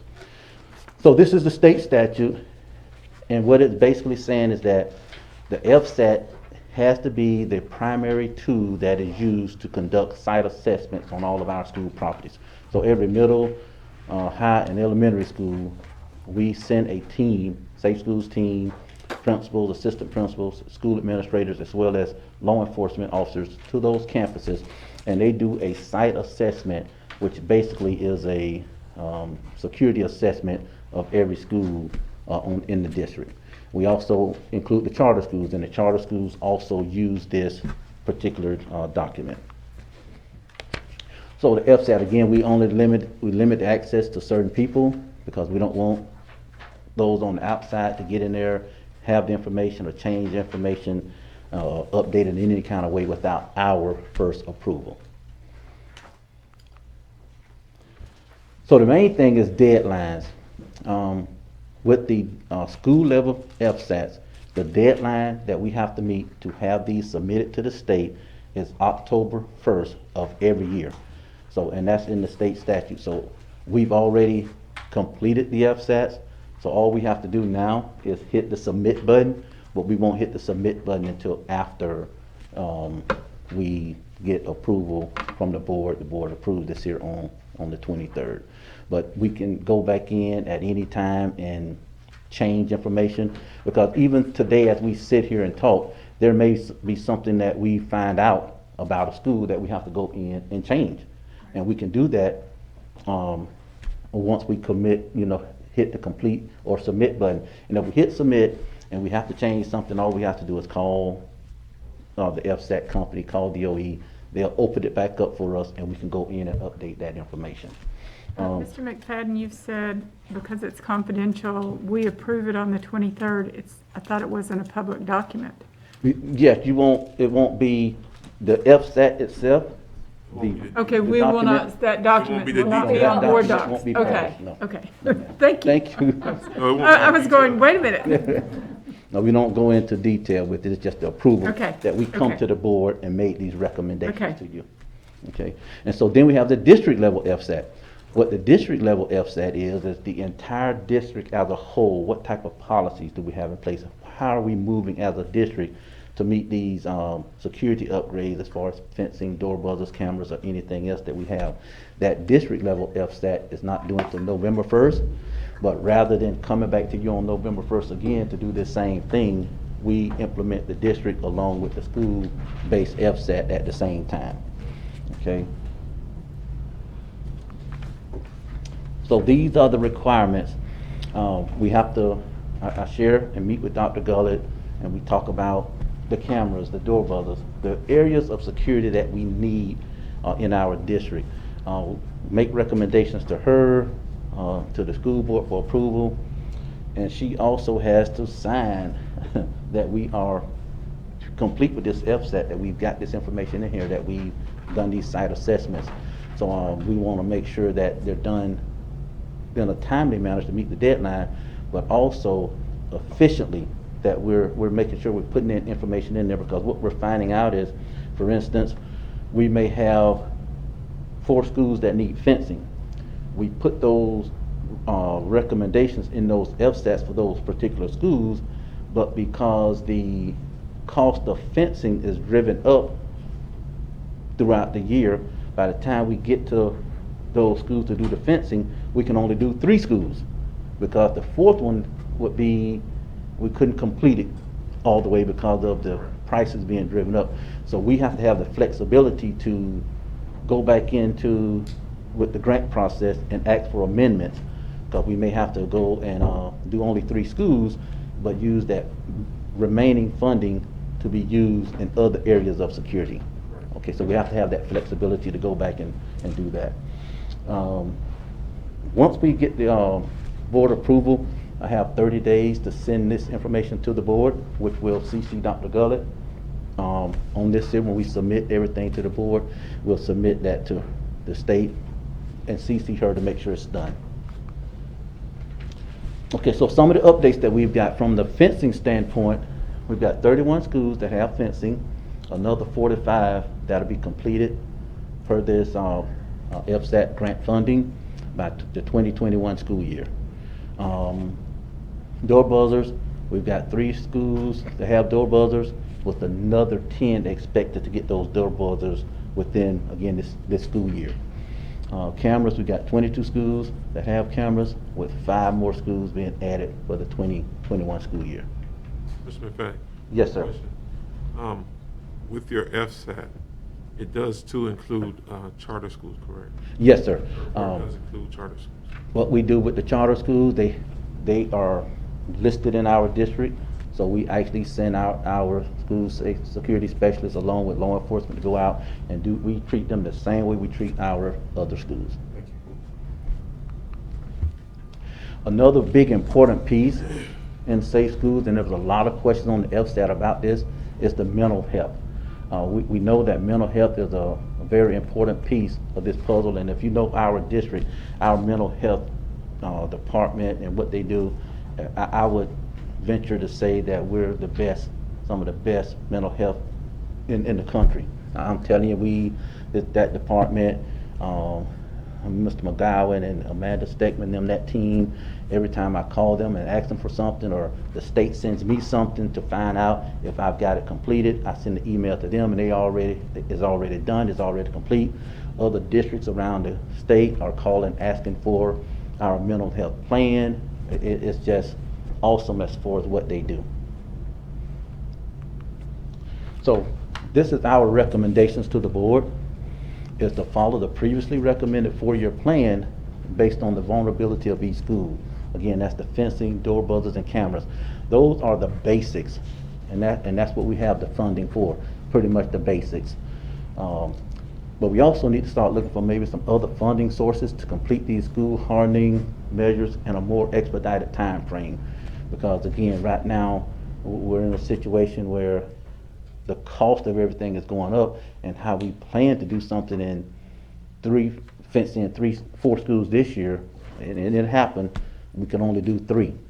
And the same thing with cameras and door buzzers. And we can't buy cameras and sit them on the shelf, because once you purchase them, that is when the warranty starts. So you just can't buy that stuff and sit on the shelf and then the warranty expires. So it would be easy to do that, but then you start messing with your warranty.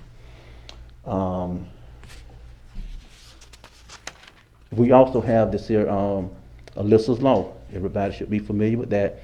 That is the state mandated panic alert system that has to be put in place by August 21 of this school year.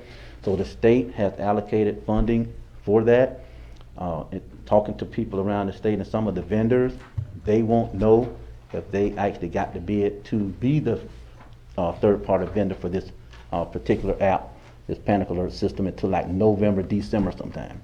So that gives us roughly 8 months to compete with other districts around the state to have that company, who is going to be provided to us by the state will provide the funding, to use that company to come in and put the panic alert system, which would be something on your cell phone, desktop, into all of our schools. And remember, we're competing with, similar to the book adoption program, we're competing with all the other districts across the state to try to get that company to come in and make sure we meet that August deadline of start of school, August 2021.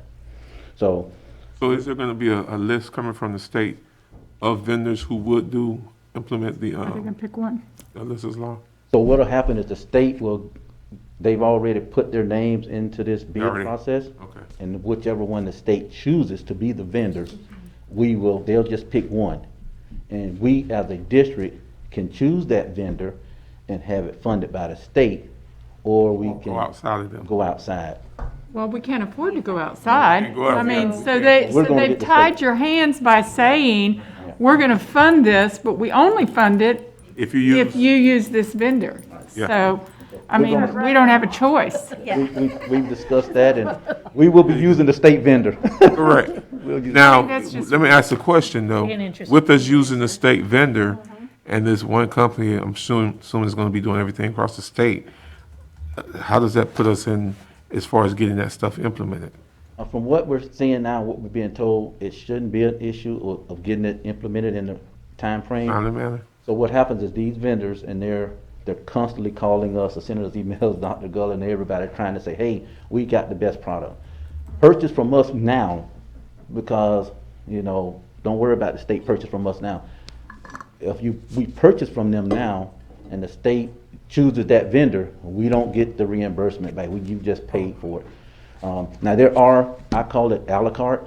There are some other tools and resources that vendor may have that we can use within the district, but obviously that costs more Right. for us if we want to use those things for shelters and, What- reunification. What happens, Dennis, if we go with the state-approved vendor and all that kind of stuff, and this stuff is not in by the August 2021 date?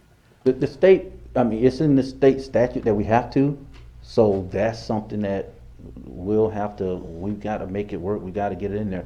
I mean, but since we're depending on the state, We're to depending- pay for it, and it's their vendor, are they gonna hold us accountable if their vendor can't get it done? I would hope not. We would hope not. And obviously, we'll have conversations as school safety specialists across Okay. the state with. Please ask that question for me, these, because I'm thinking with all these school districts, We don't want to be penalized right, don't want to be penalized. right. Now, we do, for their mistake. there Yes. are, by the. Since they got us handcuffed to this, we don't want to be penalized because we're handcuffed to that situation. They're typically, when they do that, they work in something on the vendors and that they have to comply Okay, by a certain deadline or they get penalized. okay, okay. Now, there are other districts across the state that already has the system in place, so it's not like all Okay. 67 will 67, be doing this. They're sad. Yeah, they're sad because there's no reimbursement. No reimbursement.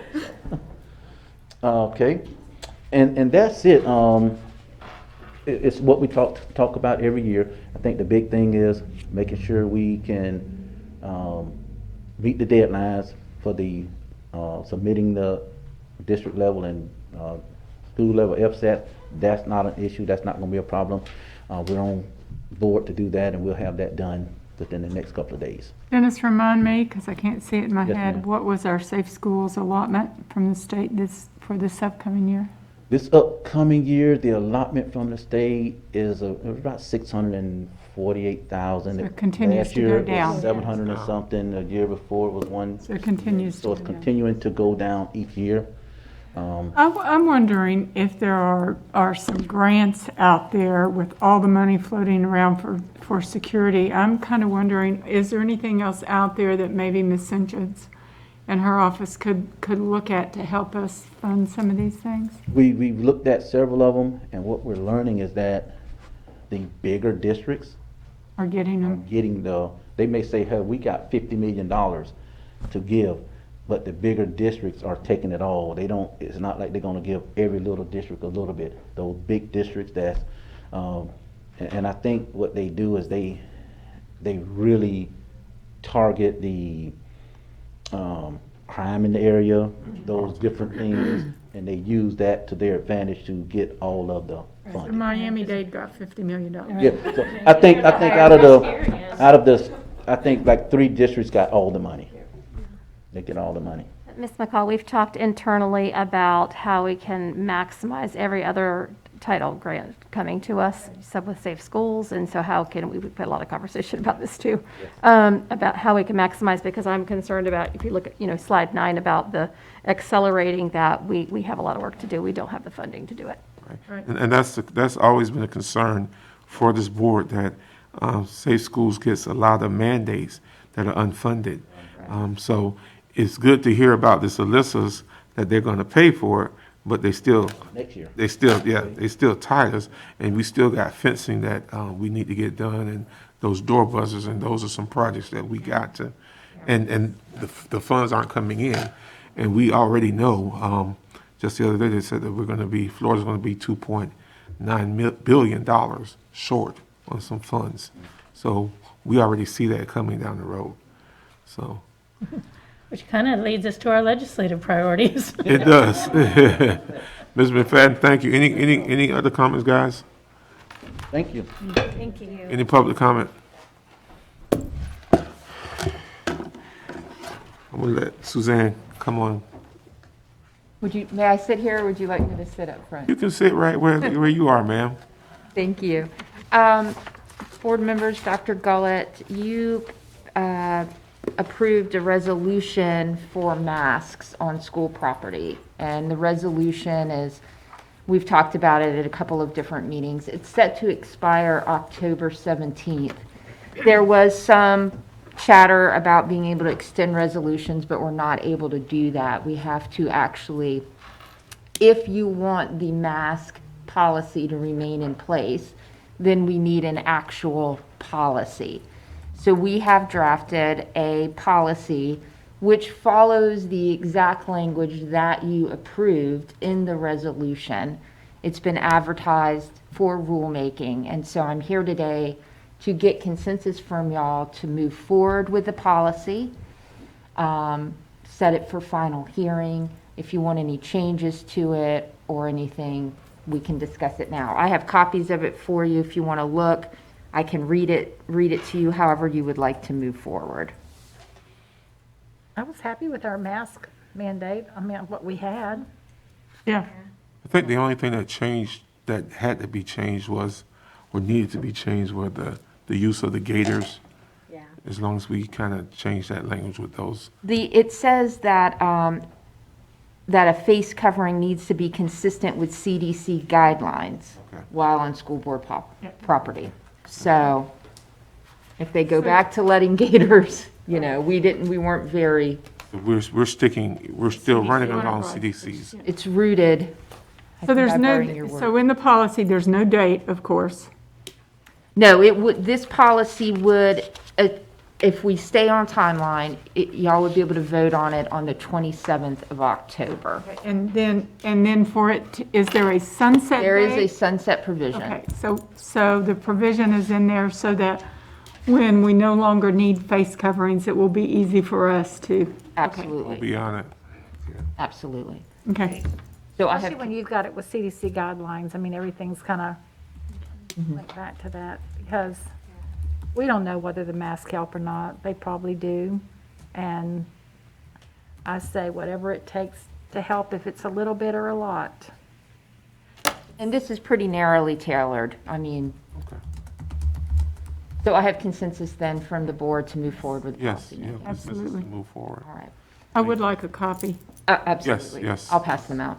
Also, I will then need to seek consensus from y'all, and you'll vote on this at a later date, that we can extend the current resolution, because there's this 10-day gap Right, I was thinking now. about that. But since we've started rulemaking on this, y'all can give me consensus that we will be able to extend that. Yes, Yes. Yes.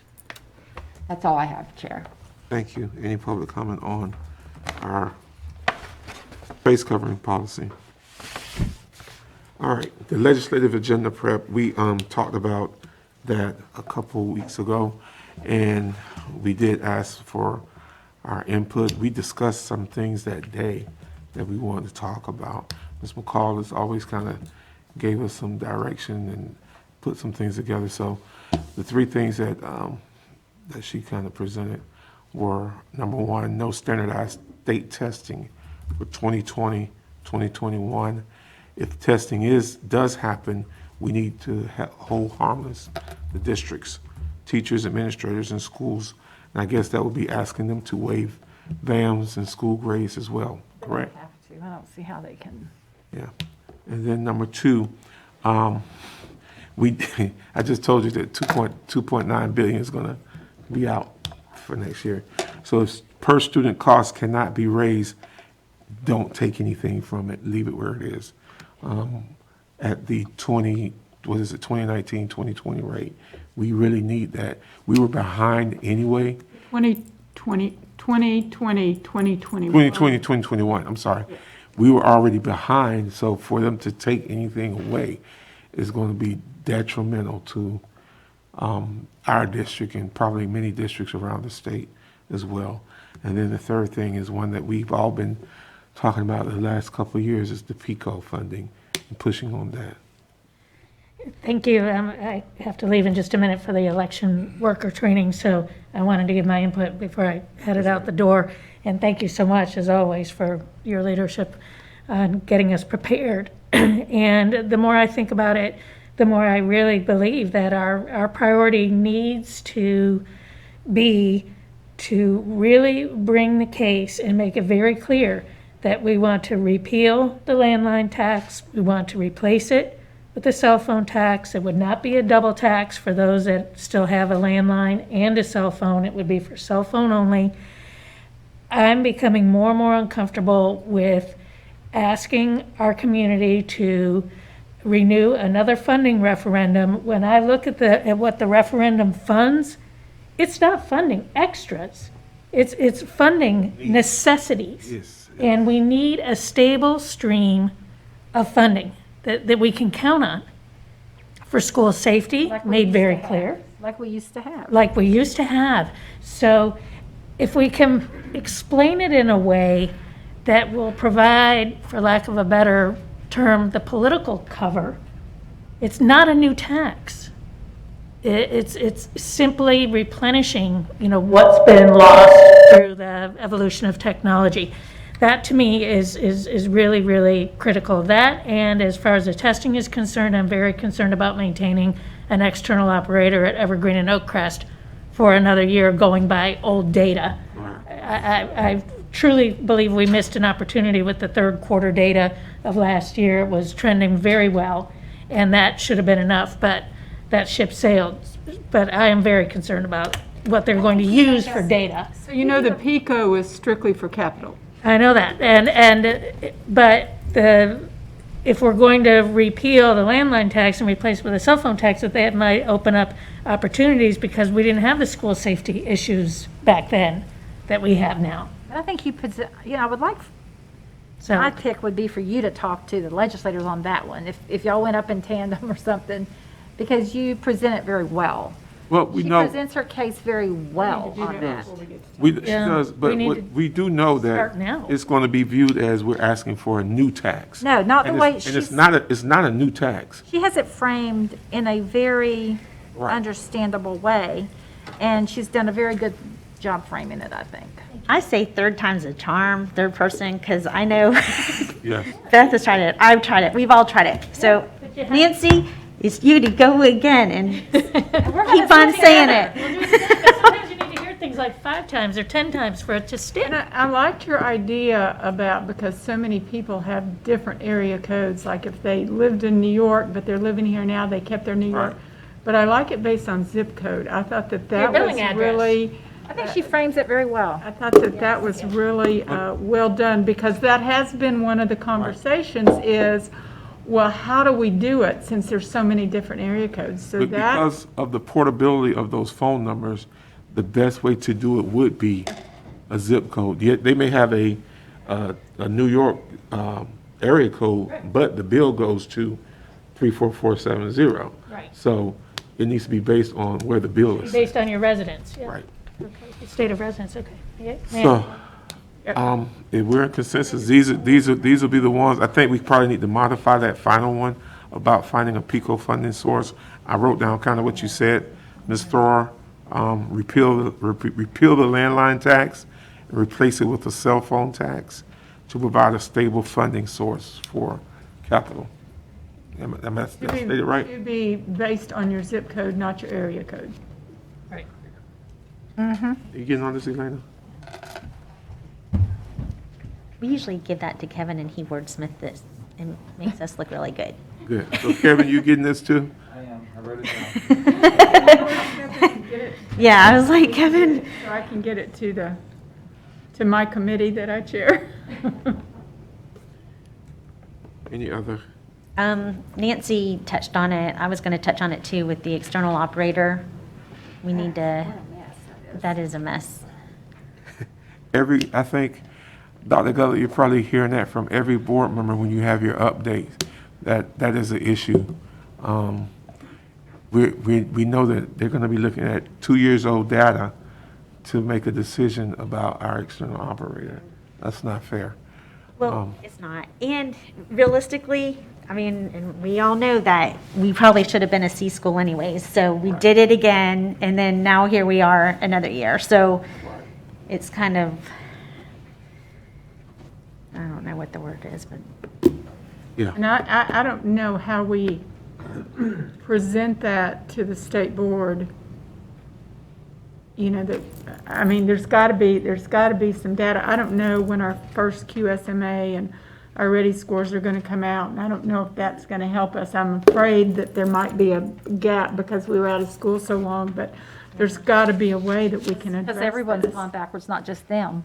I Right. think everybody's. Yeah. So the QSMAs are gonna be in October 13th, We're going to something? have that, the coupled with the challenge, I will say, even with the Evergreen, is that we're losing subgroups. Right. Because of the fewer amount of students. So we've been looking at the data very, very closely, as you might imagine, and we've lost the bottom 25%. And our subgroups actually come down to just 1 or 2 students. And so it doesn't always present itself with a good context with change and movement and growth because of the change of students and the number of students. So a little technical, but to be honest, in our school grade calculation, our denominator has changed, and that changes everything with school grade calculation. Right. So we're working very closely at looking at the data to try to determine what to do. And to your point, Ms. McCall, talked again several times with the state, with Mr. Sims, and we're hearing that they're not budging on any district. However, we will continue to persist because I do have concerns about validity and decision-making on data that would then be 2 years old. From a data standpoint, that is not a good indicator of what we're doing currently with our students. Thank you. Yeah, and it's just, Well, and if the state's having a really hard time with money right now, maybe, because the state has to help fund some of this stuff, this might be a funding thing for them to come off of them next year, like present it, this can help you, not just us, it can help you, and then start anew with the new standards. Because a school that's been under operator for a while, it's not gotten worse, that's for sure. I mean, if anything, it's improved. So, I mean, this is the It can be- third year at Evergreen with an external operator. and so if the state is looking for money, that's a funding stream that they could save if they took the states and said, we're gonna stop this year, and then, Because they give us so much money in, was it turnaround? yeah, they give Testing? all that turnaround money and everything. money. That could be a big area where they save money. So if y'all talking to them, that could be a place where they could That's a really good save, because pick up some of their money. the standards have changed, so the ballgame has changed. Now, we do know that we have to come back to the board and come back and have a recommendation for Evergreen in November. Correct. That's correct. And there's that, all the options, we've gone through those options. So we do know that's going to come back up very soon. So we need to be already thinking about that as well. So let me ask you something. So to get out of an external operator, do we have to close the school to get out of this? It's almost looking like that because we don't have the other options anymore. So the option is if we close it or turn it into a charter. That's correct. And those are the only options we have right now, unless they extend us another time. And we don't know what they're going to say right now. We would hope that they would extend us, but if they extend us, they're going to probably extend us with the requirement that we keep an external operator another year. But to get out of that big expense, I mean, it might just, We're spending $400,000 a year on external operator? Is that, No, it's more than that. is it more than that? Well, I'm looking at- I'm two sorry. schools. It's- I'm it's- thinking you're two right. schools. I'm It's- thinking for the 2 schools, it's around $400,000 a year. Is that correct? A piece. It's a piece. It's about 800 $800,000. for 2. Yeah. I don't remember. Yeah, it's about 800 for the two schools. Yeah, I think close to $1 million. Yeah. Closer. I think that's more the correct number. Yeah. Oh, Yeah. So that's why we definitely need to figure out what we're gonna do and start thinking and start looking at some alternatives or whatever we need to do. Well, and honestly, it might be cheaper all the way around to look at the possibility of How many a charter school in. How many students do we have at that school now? Because I know we adjusted it. Oh, it's a tiny 238. I school know we're now. at 238 now. We have to have some real Small. serious conversations about that school and our options that's going to be coming up in the next few weeks, because these weeks are going to roll fast. They're going to roll fast. Okay. All right. More concerns. Elena, anything? I'm good, thank you. Is Attorney Green?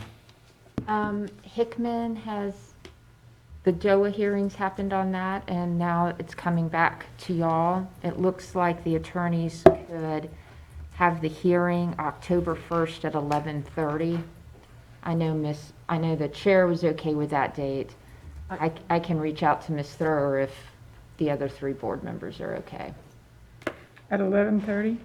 Yes, ma'am. What was the date? October 1st. Thursday, after, I think we have agenda review that day, yeah. I'm fine with that as long as we're done by 2. The sides are only asking for like 15 minutes to present, so. October 1st, 11:30? Yes, ma'am. Elena, will you send us a? And I'll check with Ms. Thrower. That's everything I have. Thank you, Chair. Thank you, Attorney Green. Superintendent? Thank you, Chairman. Members of the board, thank you for your leadership and thoughtful feedback today. We really appreciate that. And I just want to extend my thoughts and prayers to our friends and colleagues in Escambia County. Reached out to the superintendent. As you know, they had a Category 2 and then neighboring counties. So I know that it's incredibly challenging opening schools and dealing with a hurricane. So thank you. And are they in the process of an appointed superintendent? Is Yes. that one Yes. of our That's ones? correct. So they're right in the middle of all of that too. so. Yes, yes. Okay, Ms. McCall? Nothing other than to echo what the superintendent said. Our thoughts and prayers are with not just Escambia, but all along the way, because in this crisis that we're in with COVID, and then to have this hit them, it's really, really challenging. So that's all I have. Ms. Stacy? I have some comments I'm going to save. I'm sorry? I had some comments, but I'm going to save them for later. Okay. Ms. King? Yeah, I just want to say that today was a very productive and good meeting, and I feel, in my opinion, we're getting some momentum going, and it's really nice to be part of that, and thank you, Dr. Gullett, for bringing that. And actually, I was looking at, about a year ago, we were working on some things, and some of the items we were working on is to demonstrate respect, get better, confront reality, and clarify expectations, and I think we're doing a great job with that, and thank you. And thank you, board. Thank you, Ms. King, Ms. Stacy, Ms. McCall, and Ms. Thor in her absence. We're making some headway. Listen, we met yesterday, did some things, and we met today, and we're still doing some things, working on it. I'm grateful that we are listening to what people are, the issues that are coming our way, and we're dealing with these issues. Yesterday, we did a PSA about netiquette, I guess, online etiquette for these kids that are on the MCPS online. So that should be coming out soon, Kevin? As early as Monday. As early as Monday. So that's going to be going out. So we got a lot done today. The agenda was very long. I thought we'd be here till 2:30. So we're moving out of here. I do want to recognize Hispanic Heritage Month. It's September 15th through October 15th. So we do recognize that we do have a large Hispanic population in Marion County, and we need to make sure that we know that we are recognizing them. And thanks for all the contribution they give to our community. So Thank you so much. Other than that, I don't have anything else. Anybody else? All right, meeting is adjourned at 12:39 PM.